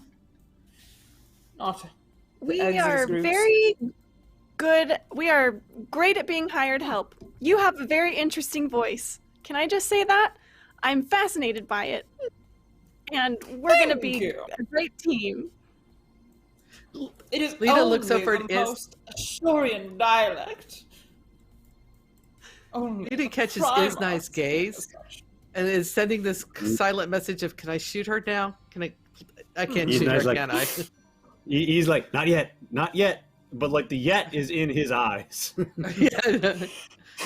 She's kind of nods. Yes. So, who's? I'm guessing you're not the one leading this mission, since you seem to be the one financing this mission. No, by the Who shepherd. is leading this mission? Well, I'd rather hear from them. I think. yes. Well, there's a bit of a discussion to be had with regards to that conversation. See, my esteemed colleague Sagine over here, member of the Exodus group from the Era Vault, which was, of course, unfortunately damaged in the past conflict against Ashur. Well, she has proposed that the researcher Astra be placed as the leader of this group. However, I believe that the group should be led by someone of military comprehension, someone capable of dealing with the difficulties of vaults that has been rendered uninhabitable. I would suggest Commander Kurum be placed as the leader of this group. And as soon as she says that, Commander Kurum seems to shudder and like shake and like looks away from her and is in general dismissive. Does not seem like he enjoys the position that he has been placed in. But she If does I may not give a provide shit. input, Yes. can you stick to Yes, bullet point please. form? I find your interesting voice inflicting great pain upon my ear receptors. Oh, Forgive- heavens! By the shepherd! Forgive my dear Zephyr. They are from a distant vault and unaccustomed to Ashurian dialect. In their speech, this means that they find you most regal and are honored to be in your presence, Silu. Oh, you're Yes, from a of course. vault! Why didn't you say so? Commander Karoom is from a different vault as well! Which vault is that? I'm glad you asked. Commander Karoom is from... Shit, what's the one with Europa? Can you help me out here? Is it not Europa? Searching. No, it's Europa's the leader of the vault. Blanking on the Nineveh. name.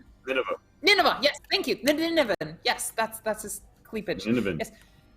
Commander Karoom is from Nineveh, no less. Well, he hasn't been there in quite a while. After and upon the word after, Commander Karoom looked at her rather sternly. He's been dismissive until now, but he looks at her like, "Don't you fucking continue this sentence." And she kind of pauses for a second, and she regains her disposition, and she says, Yes, well, he's from Nineveh. There's plenty of foreigners around you can mingle amongst. Well, I'm sure we would stand out.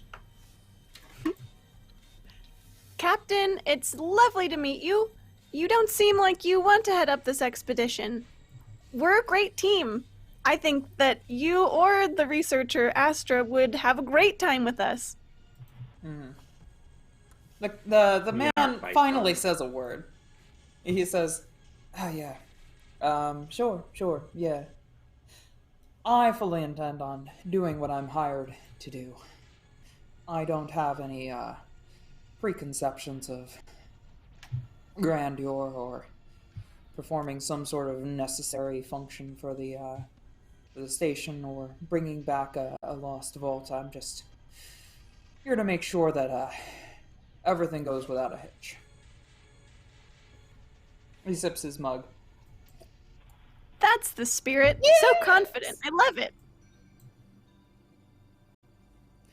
Astra turns to the group and says, "Hey, yes. So, well, I'm sure that you have the best of intentions, madam, but wouldn't it not behoove a research mission to bring on a genuine researcher to perform the tasks that are essential to its functioning? This is an expedition, not a military operation. Should I not be placed upon? I believe with the Sagin. Should I not be put in charge of this mission?" He's not as like looking around. Who's actually making this decision that's here? Because like we're not. It looks We're like the there's IL. two fucking Chimera heads here in charge of this mission.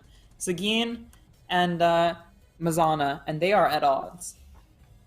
Okay, and who does it look like either of them is like paying attention to in terms of making this decision? Mazana is paying the bill. Sagin is the one who brought the mission to bear. But like in this debate, like are either of them valuing someone's opinions over someone else's? Like, Yes, so Sagin values Astra and your own opinions, whereas the Silu is very, very confident that Commander Karum should be in charge. She does not Alright. seem to be interested in the opinions of those she deems below her. But Commander Karoom doesn't seem all interested of in us. leading. Affirmative. yeah, he's just here to do whatever he's paid to. And I mean, Ease and I would probably say, well, it sounds like everybody here is a very well-suited individual to the tasks at hand. But there's no need to seek an unwilling flower if you're looking for it to blossom. Kurum is interested in doing what he is paid to do and is a man of great military experience, I am sure, and researcher Astur is very enthusiastic about the position. It naturally follows that you should put researcher Astur in charge of the expedition's research and allow Commander Kurum to defend it, as would be the most logical distribution of labor. All right. I told you, Iznai always has the best plans.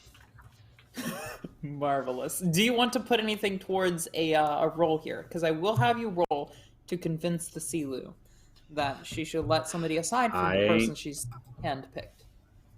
Let me check something real quick. Okay. Yes. Influence points. Yeah. Okay. While you're looking that up, this woman who's in the corner here kind of leans back on her chair and says, "Either way, I'm sure we're gonna get paid, so what's the difference? Who cares who's leading the group? We're all just gonna find whatever's out there. It's all gonna be great. We're gonna find some artifacts, we're gonna get paid, and we're gonna come back here, and it's all gonna be hunky-dory." Is there a way that I was asked if there's a way Lita could help with this? Ooh, is there? Alita, would you like to help with this? I think she would kind of push up from where she'd been leaning against the wall, kind of casually watching all of this back and forth, wondering if it's yet when she can shoot the irritating woman. And say, when it comes to an expedition of this nature, we have unknown challenges that will test us in battle, as we are sure to face dangers. And in that, I would put Commander Karoom ahead. And yet, a military expedition is not one of research. I agree that it is with Isnai's assessment that in terms of research, it's best to have a researcher.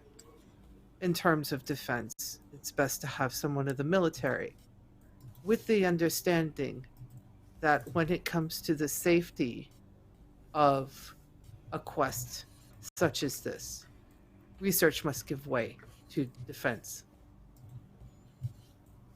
All right. So, are you going to spend a memory point on this mission statement? Let's see. I You would do say not right have now. to. Right now, I'm planning to drop an influence point to re-roll. I don't know if you want to wait to see how that goes before you decide to or not. Let's see. So if you allow, it's this. If I remember correctly, with cooperative action, if the narrator allows it, they can add an extra die to the player's roll for each character assisting. So Okay. all it would do Yes, is just and give I'm you an saying extra this to die us. for this by making this a cooperative action. Okay. So, He's now kind of look at Lee, Zephyr roll and me- Pop as well and be like, we doing this? yeah, well, like if they got something to, if they got anything to say, he's not as low key counting on Pop being like, that sounds like a great idea, but he's Oh yeah, like, he's she not already gonna did say that. it. Remember, she said Isnai Oh, you has the did. best plans, and she's like That's true. happily nodding along as Leta's That's like true. laying out. She's like, yeah, Okay. that sounds really good. So Usually the that's- largest and strongest is the leader. If you really need to determine who will be in charge, I suggest a knife fight. He's not like Maybe and later a this knife time, fight Not in right Zephyr's now. culture. A knife fight in Zephyr's culture actually refers to a enlightened debate over which person has the most virtuous.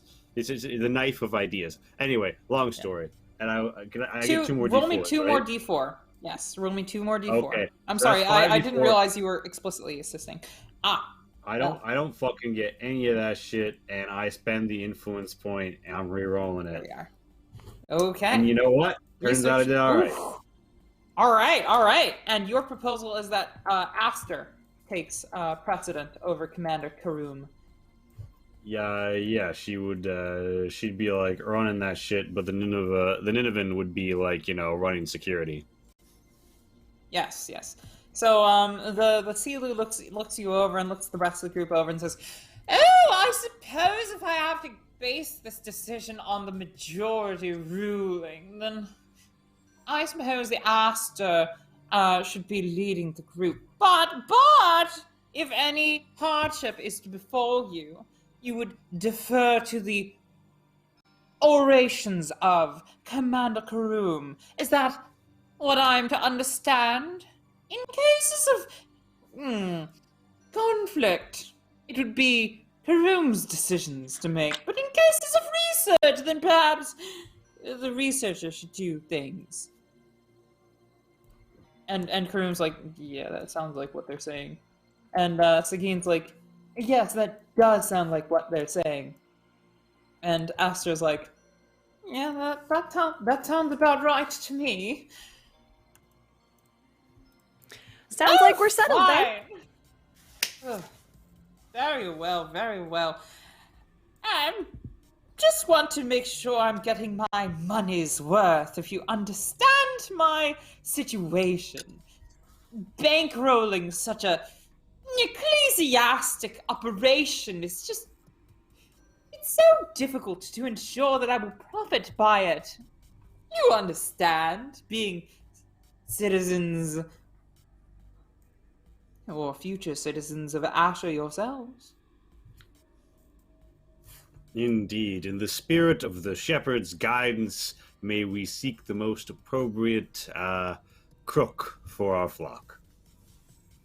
And Sagine looks over and says, yes, all of those who engage on this expedition, whether they were citizens of Ashur beforehand or not, will be given citizen passes as well as, the typical food and rations do a citizen, as well as passes that will enable you to move through the hallways. She states that as if it's a fact, but she looks around to the Silu, who gives her a nod. Yes, of course.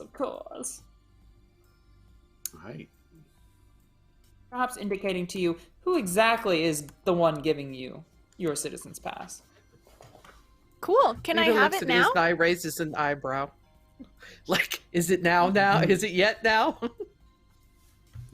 That'll it's all gonna happen after the successful mission that you're all going to go on tomorrow. Don't worry, everything will be fine. It's just a routine mission, researching, and you know what? If it succeeds, I'll get my land back. We'll all get our. If There's I may no ask, if about this. Beyond the researcher and the commander, who all is going alone besides the four of us? Is it only the six of us, or are there more? Well, Pwabi, Aster, Kurum, and 2 armed folk are going to be accompanying you. And you have been hired on as the engineers, roboticists, and various helping hands on the ship, on the carrier.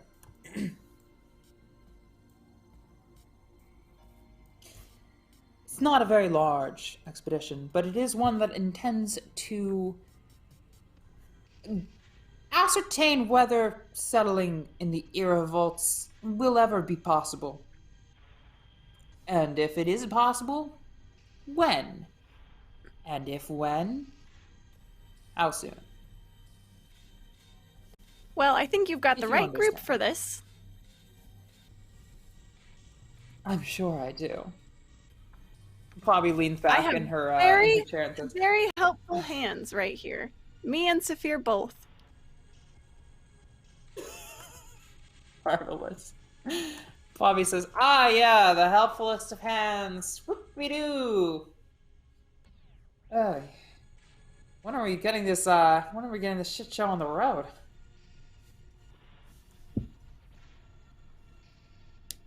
And, she turns around and says, a few hours. Don't you have stuff to prep? Indeed. It is a few hours, so, probably like 6 hours. So you can catch a few Z's if you would like, before engaging with this expedition. You can do anything you would like in the next 6 hours, but the mission leaves early in the morning. Before you leave the table, though, so the Silu would look over the grouping before her and say, "Oh yes, you're Ninkasi's bringing, aren't you?"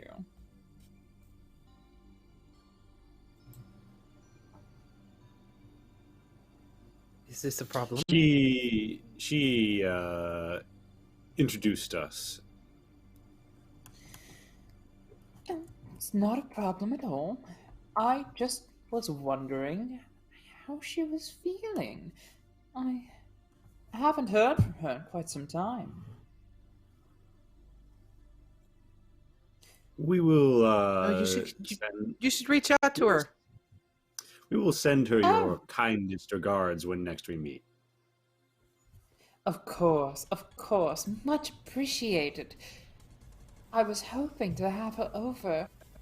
I'm planning a wonderful ball. She is exactly the kind of trash that I love to have crash my parties. I mean, well, sorry. Speaking These nice crassly. eyes say, yet just keeps getting sooner. She's exactly the kind of person I enjoy having to converse with. Those balls that I throw can be so humdrum. It's good to have a little bit of life in the party, don't you agree? You Ninkasi should did have a invite lot Pop. of life to bring. Yeah, I would Right, hope I'm most great at people at the parties. party would be alive. Sorry, wait. Pop, what were you saying? I'm great at parties. You should definitely invite me. But Oh, you seem so. I will warn you, if you're looking for trash to come to your parties, I'm not that. And if you call me that, I will never come to one of your parties. Oh, you are such a scintillating conversation. Very fun, very fun. Excellent. Ninkasi keeps such great company. Marvelous, marvelous. Well, I'm sure I'm leaving this group in exquisite hands. Sagine, I don't know why I distrusted you when you said that you were bringing on the finest and most capable crew members that money could afford. Mm.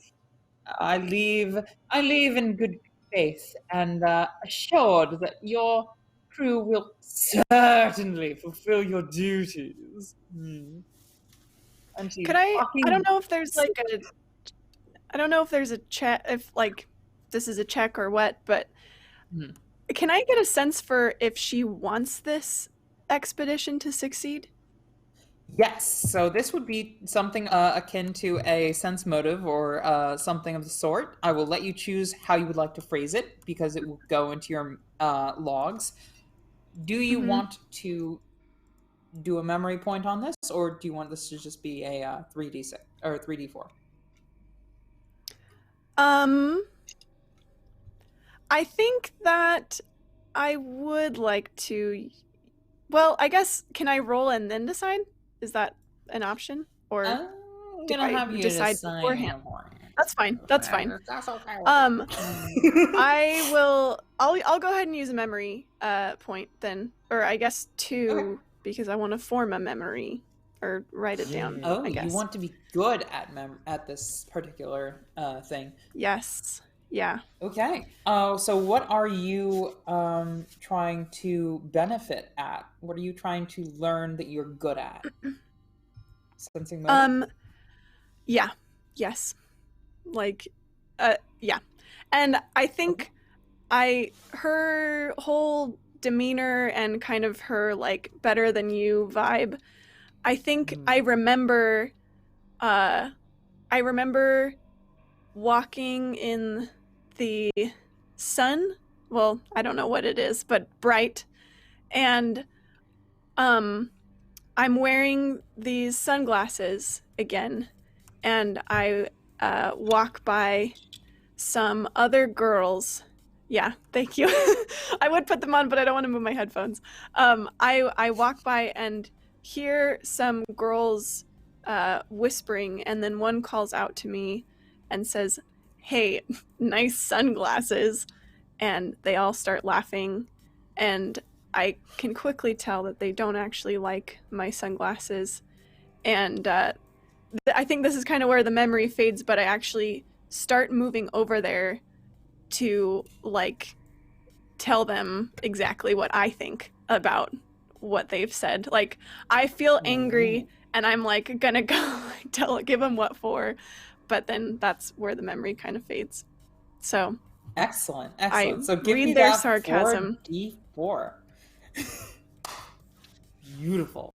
And give yourself a bonus to sensing motive. Indeed.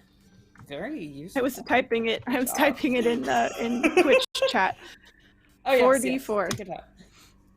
Oh no! Ooh, unfortunate. You do have that influence point to spend. I believe everybody does. But you don't have to. Am I correct? Am I correct? Hang on. I might be misremembering this, but isn't there? Let's see. don't we automatically succeed when we spend memory points? Actually, hold on. Is That could be the case. that- Are you- It's a flashback. I'm It's a flashback. It is A Um, flashback. So page 113 in the core document, there looking is myself. there is how to remember. You trigger flashback. If a character invokes a flashback, they choose blah blah blah. When a player decides to invoke them, they choose blah blah blah, and they get an automatic success at the action they were executing. Okay, you get Correct. an automatic success. Excellent. Ha. Yeah, I'm sorry for you. No, bothering no, with that. that's Yeah, no, totally please. fine. Thank you. I'm still learning the system too. I played it like a couple times now, but I'm no master. We're not going to so use yes, 20 as much, right? we're not really gonna need the map at this juncture, no. So yeah, we can return to the screen that's just our faces, our beautiful, beautiful faces.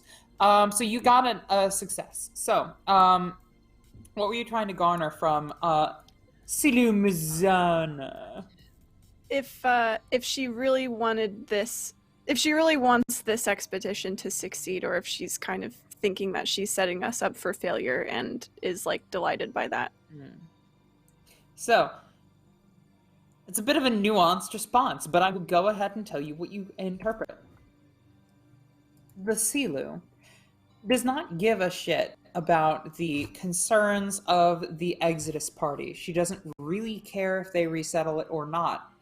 She thinks that they will, and she wants that to happen because she thinks that them resettling their homeland will result in some sort of financial beholdenship. That Ashur, or specifically her and her people, will have some sort of ownership over the fledgling era colony if it is returned to greatness and brought back into a habitable space. She believes this. However, she does not necessarily think that this Exodus mission will succeed. She thinks that that's a best situation, the utmost optimal solution is the Exodus community returning and her holding ownership over the Exodus community. What she thinks will happen, you don't necessarily know, but you can interpret that she is interested in financial benefit from the proceedings.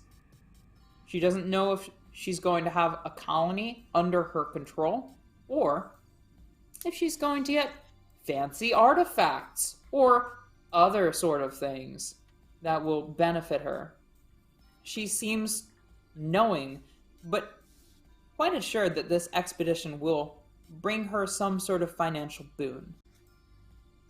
She doesn't necessarily know how, but she is self-assured that she will get something out of this. Okay. Pop just kind of And like to be clear, gives she her don't a give a shit look about for. Yeah. She'll just sort of like hold her gaze for a moment, and Pop is pretty happy most of the time, but her smile kind of sours a little, and she just says, "I don't know if I would like your parties or not, but we'll be back." Mazana says, "Oh yes, well, here's to hoping," and she leaves.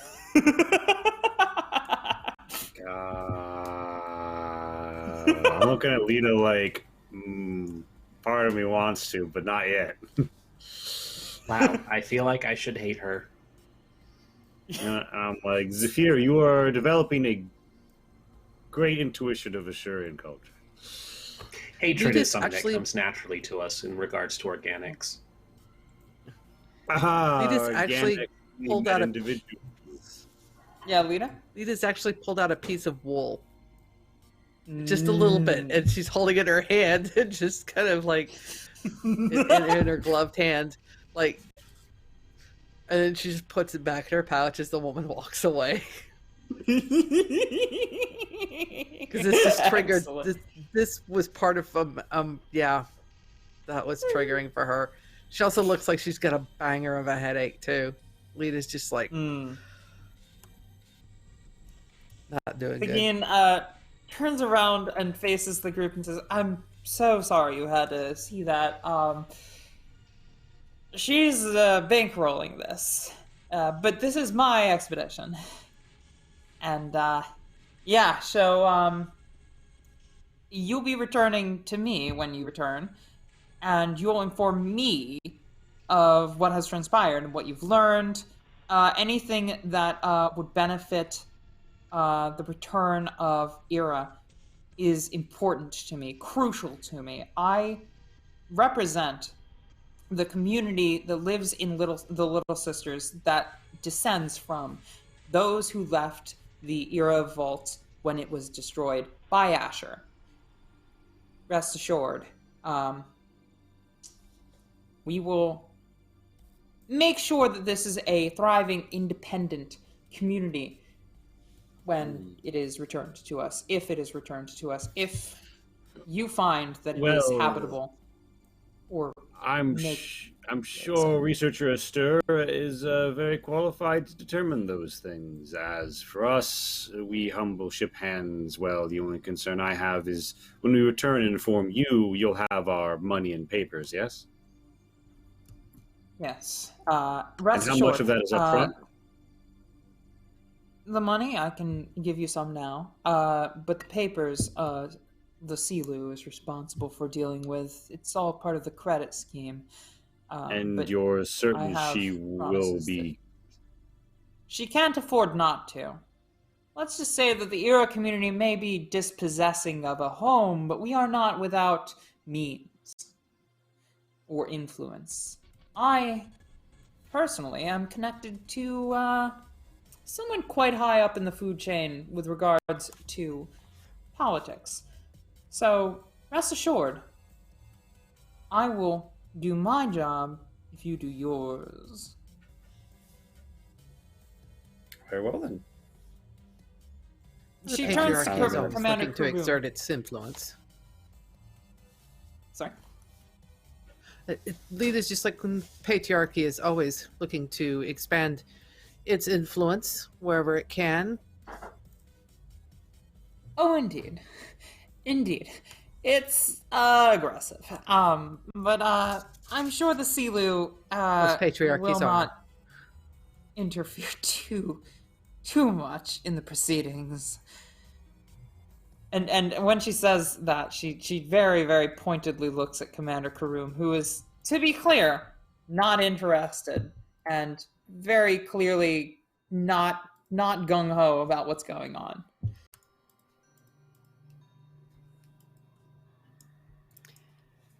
Can I talk to the captain, Karoom?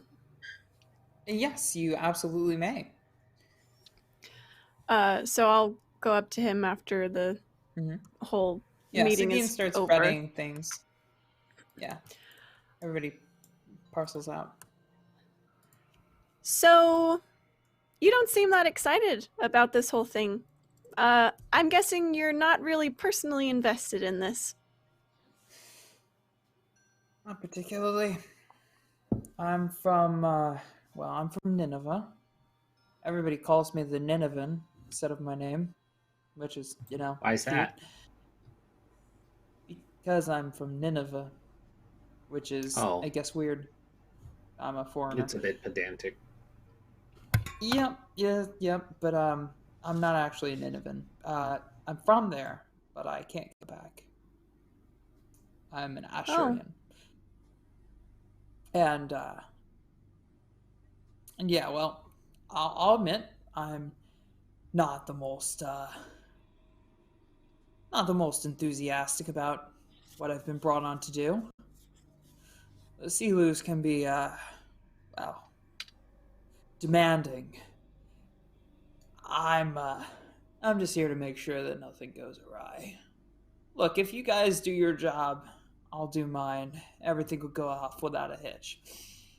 I'm here to provide. Oh, I'm sure it will. Assurances that. Yeah. Well, I'm sure it will too. I've got to do certain things, and you do yours. Are you just Can I in it insight check for this the man, money please? then? Yes, you can insight check, and at that question, he says, "Oh yeah, I mean, money, papers, same thing you are in here for. Look, this expedition wasn't above board. If it was, we wouldn't be in the Little Sisters. This is So why something are that you some here? people want to happen, and they don't mind quite who does the duty. I mean, So us you're not immigrants. military then? You don't actually have military experience? Oh, I was military. I come from a long line of military, but I'm not a citizen of Ashur.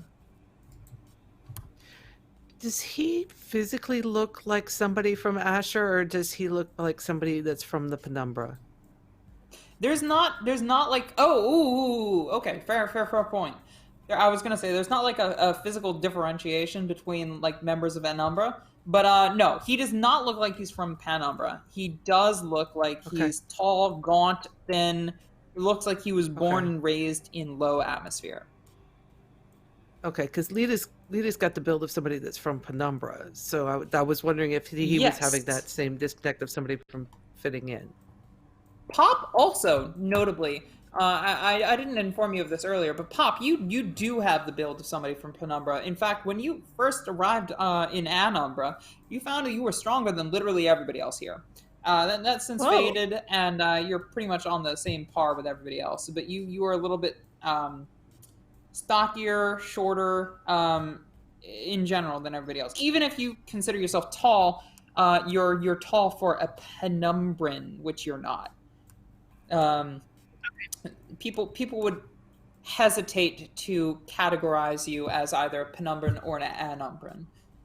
They would perhaps ask where you're from. But you don't look tall, gaunt, and thin like everybody who's around here. Got it. I'm not so sure about the Isnai and Saphir. That's up to you. But the two of you definitely don't look like you're from here. Yeah, Lita has a tendency to move like somebody who's moving very carefully and with minimal movement, because when you go from heavy gravity to light gravity, everything feels exaggerated. And she's just kept that way of moving. Ooh. Notable point, Lita. When you look at Commander Kazoon and Karoom, sorry, and you're looking at him now, you notice certain features of his face. You feel as though you've seen him before. You feel as though you've definitely seen him, or someone who looks very similar in your past. What does that insight give me? You're not sure. Okay, so you rolled one success. And what was your what were you attempting to find out? What is he getting paid to do? Because he keeps being a little euphemistic about doing what he's paid to do. Yeah. So he does not want to discuss it. You can tell that for sure. With your insight check, it seems like he's beating around the bush intentionally. He's being paid to do something, and he's not very happy about it, and it's not something that he wants to talk about. That's all you can garner.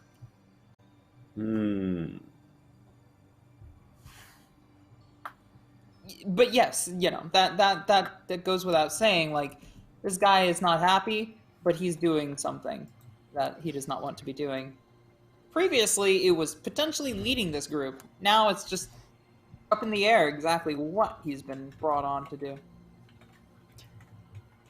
So why did you get hired? I mean, don't get me wrong, you seem very capable and I'm sure you're great at your job. But why you specifically? Other than the fact that I guess you need papers like some other people? Yeah, well, I need papers, but I was brought on because I'm an ace with a death spitter, and I've done this sort of shit before. You've gone on Reaching mission expeditions into the- before? Well, I wouldn't call them an expedition, but I've been inside the ship. I've seen her inner workings, or I've been inside. Sorry, he says I've been inside the world. I've seen her inner workings. I've hatcheted my way through some electric thickets. I've jaunted over acid pools. I've delved deeper than most for a cause that I don't believe in anymore. What's And that? here I am.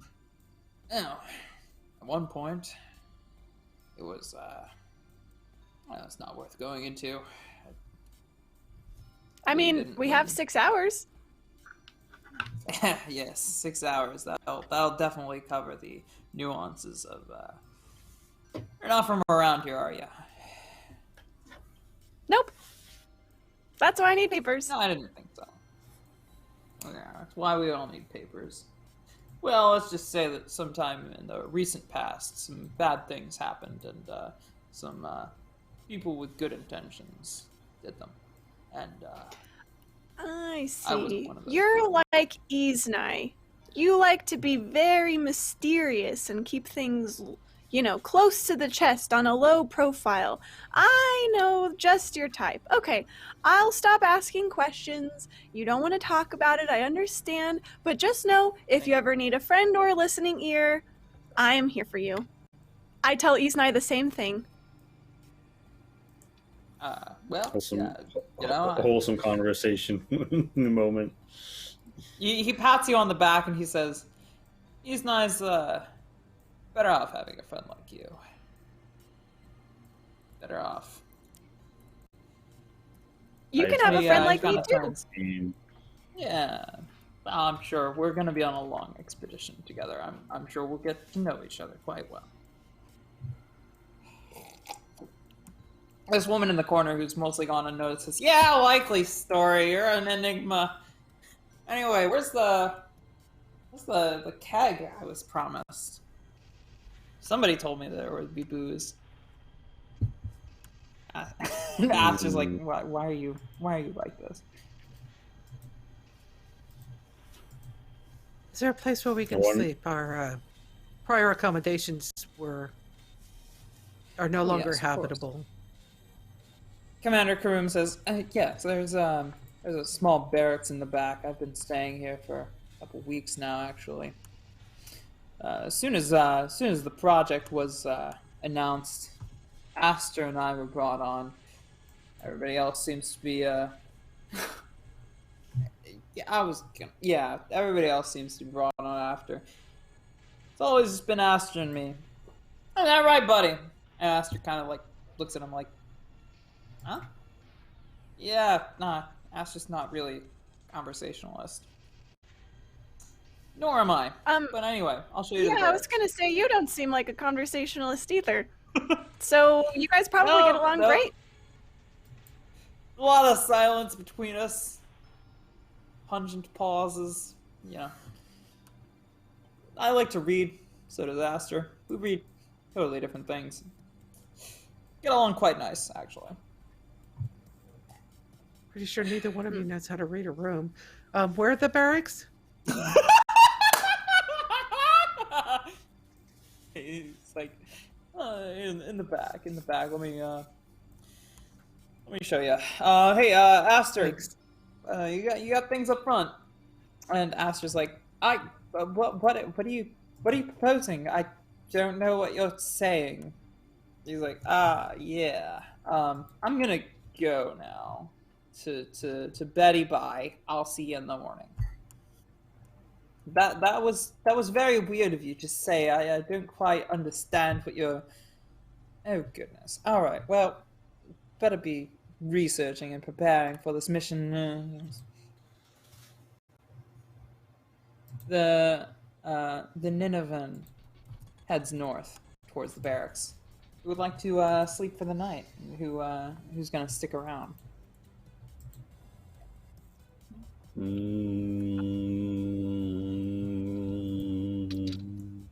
I feel like I feel like so if he's not just like waits around here, he's just gonna wait to see like how completely untended this room gets. Are there security cameras? Like, do those exist in Nibiru? And if so, are any I watching mean, this room? as far as I'm aware, there aren't really security cameras. But while you guys are making up your mind, you hear a knocking on the door. It is not a nice knocking. It is not the. It is not that knock. It is.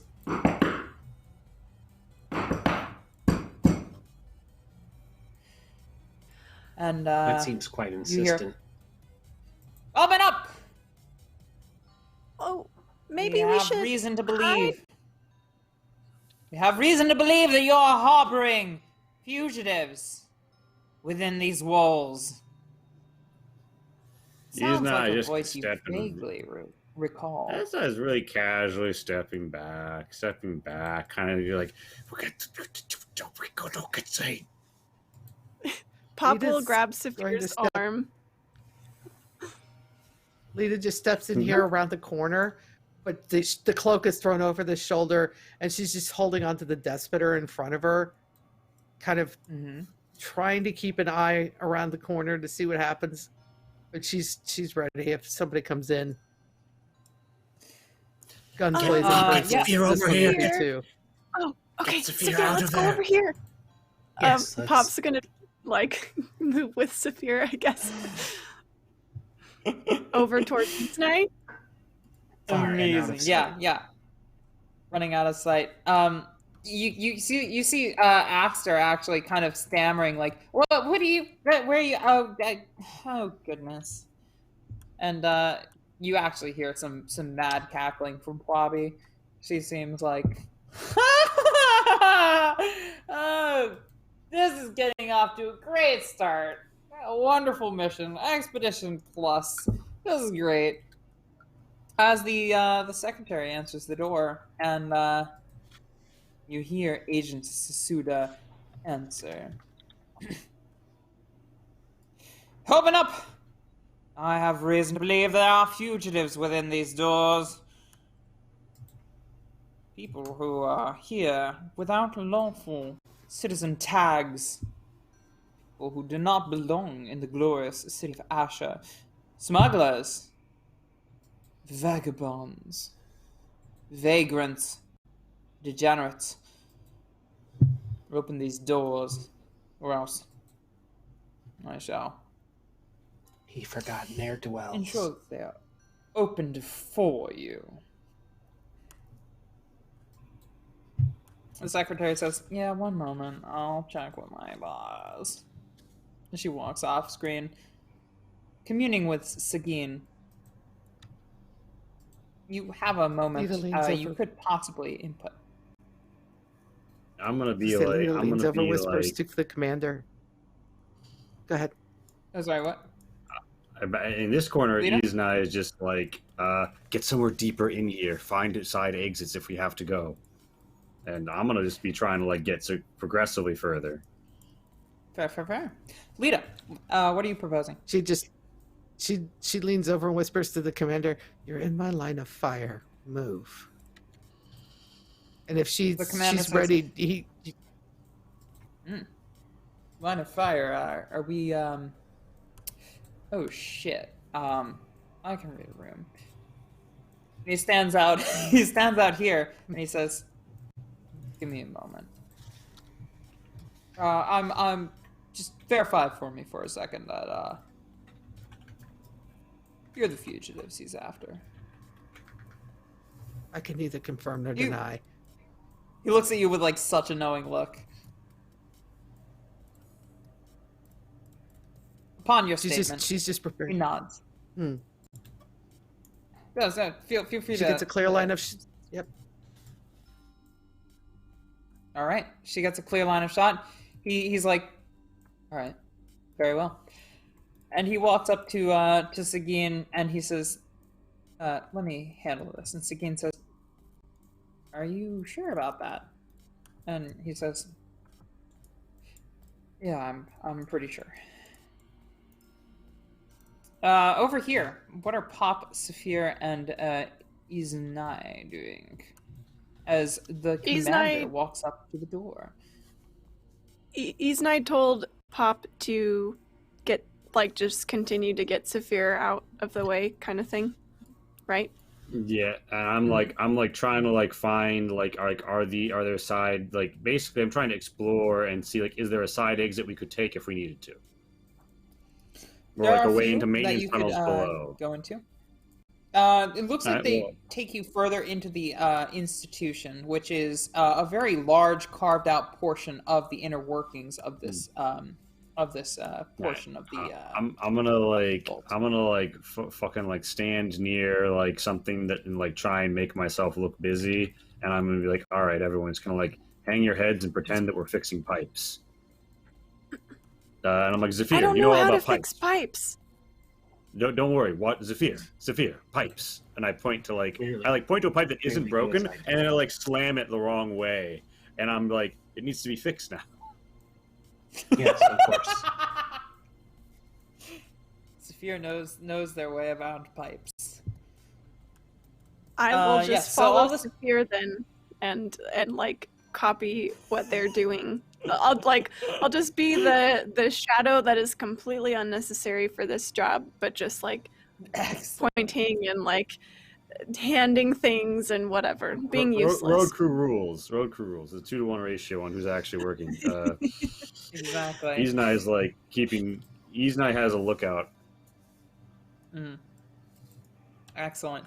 So as you're performing these very, very important and essential duties to the ship, the door is answered by Commander Karun, who goes up to the doorway and says, "Hey, I heard you were looking for fugitives or something. What's going on?" And you hear from outside, "I've been informed that there are ne'er-do-wells inside these premises. Said the thing. If you will, if you will permit me, and I do have a warrant, I would like very much to see the comings and goings of this institute. We must verify that these claims were fraudulent. They come from sources that we do not trust."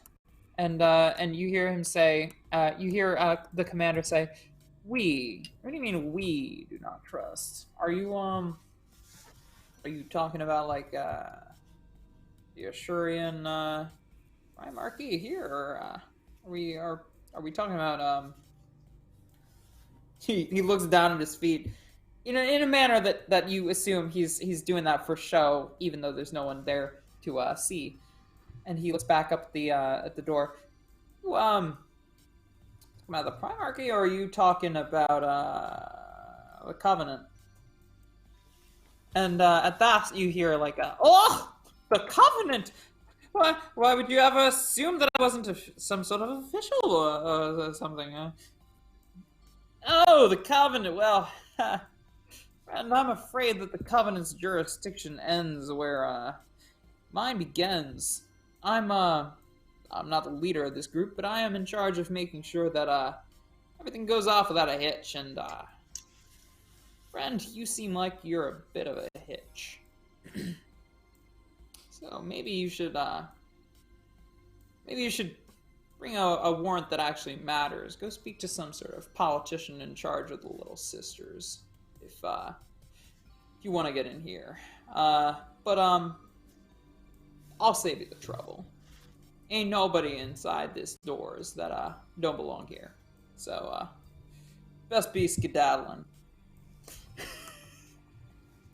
You hear some harumphing outside. Saphir, And, you're yeah. fixing that pipe so well.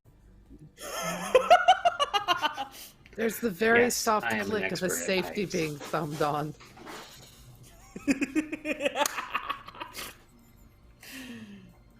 Yeah, you see. Iznai says nothing, the- but like very like much like untenses, and he's like, "Wow, I didn't expect that to go that way." Yeah, and Sagine returns to everybody and it's like, "Okay, clearly there's some baggage to be dealt with. but please have yourselves a decent evening. We will start this off in the morning. We'll be on our way. And she kind of retires to her own place. You guys have a moment to discuss amongst yourselves. Then we're gonna move on to the next scene, and then I think we're gonna close for the night. Yeah, we go.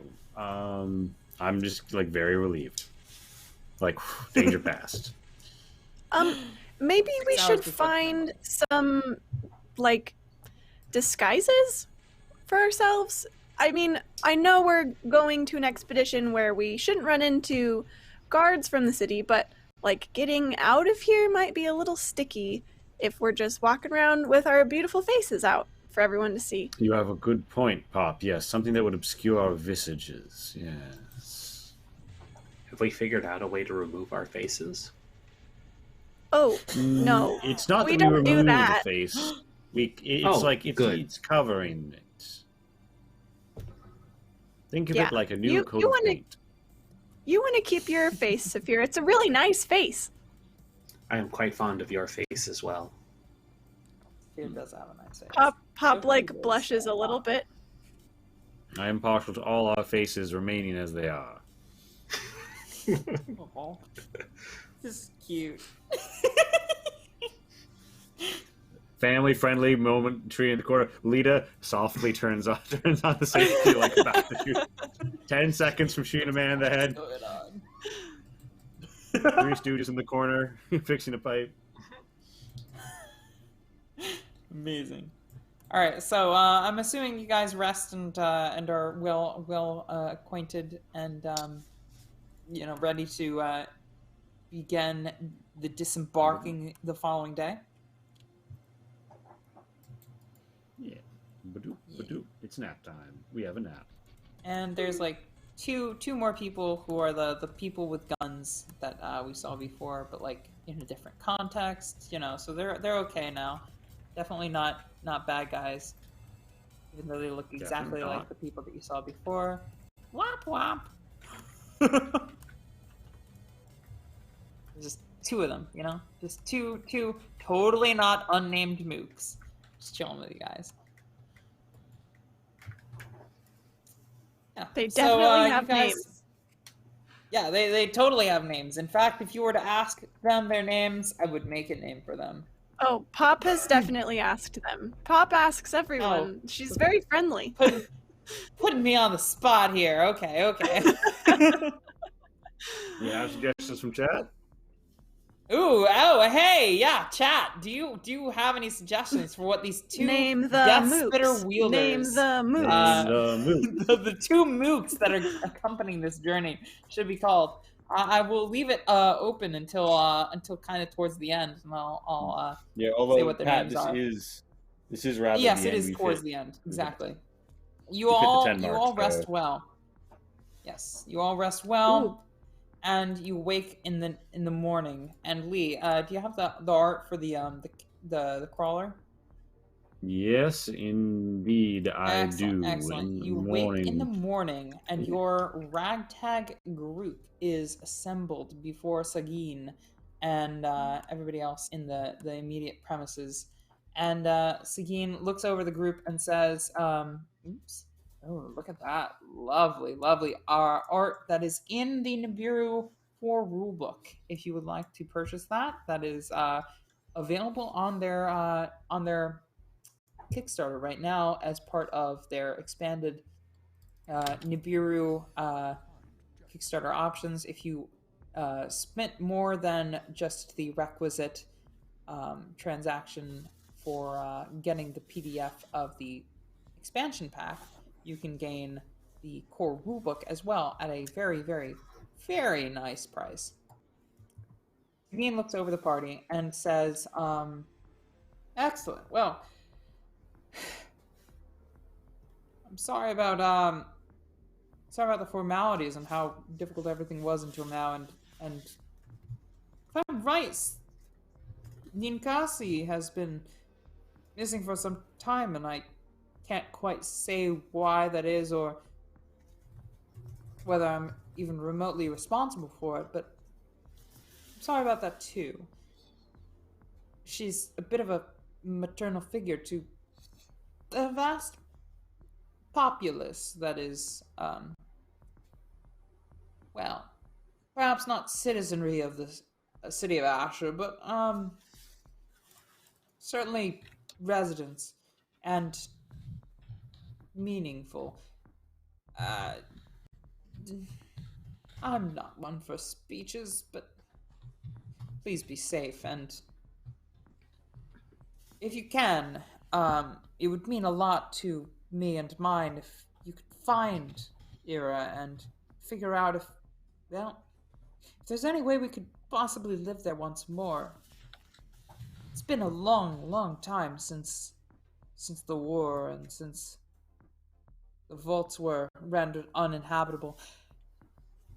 Perhaps there's a chance for regrowth, rebirth. Perhaps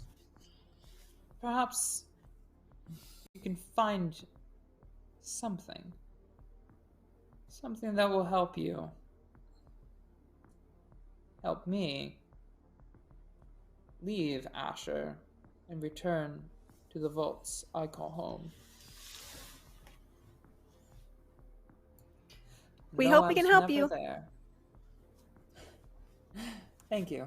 To this end, of course, you are all assembled here because you have certain skills that are required of you to perform your duties, and you will be accompanying this crawler that will take you through the bowels of this a number we call home, and hopefully you chance upon the Era vault, and you find it, less uninhabitable than it was long, long time ago. And if you don't, I should hope that you find some way to repair it, because that would be very meaningful to me.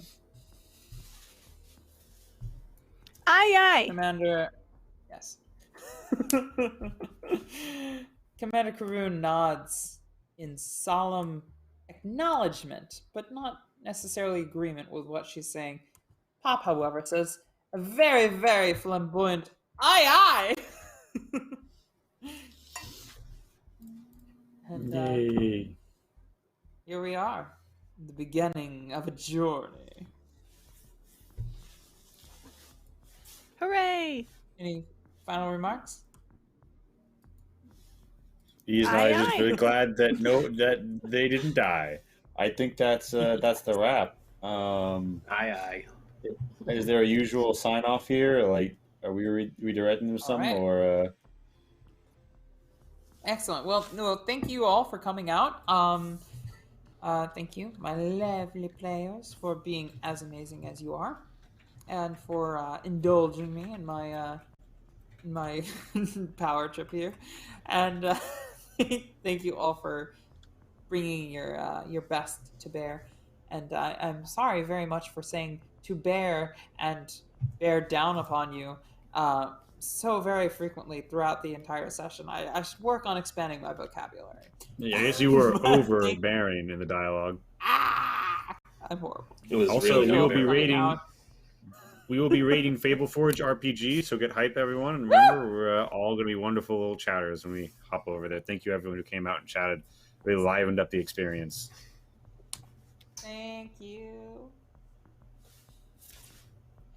These are the tales we weave. Tales of magic. Tales of mystery. Tales exploring the beyond. And while we continue to grow, even more adventures await. In the depths of the unknown.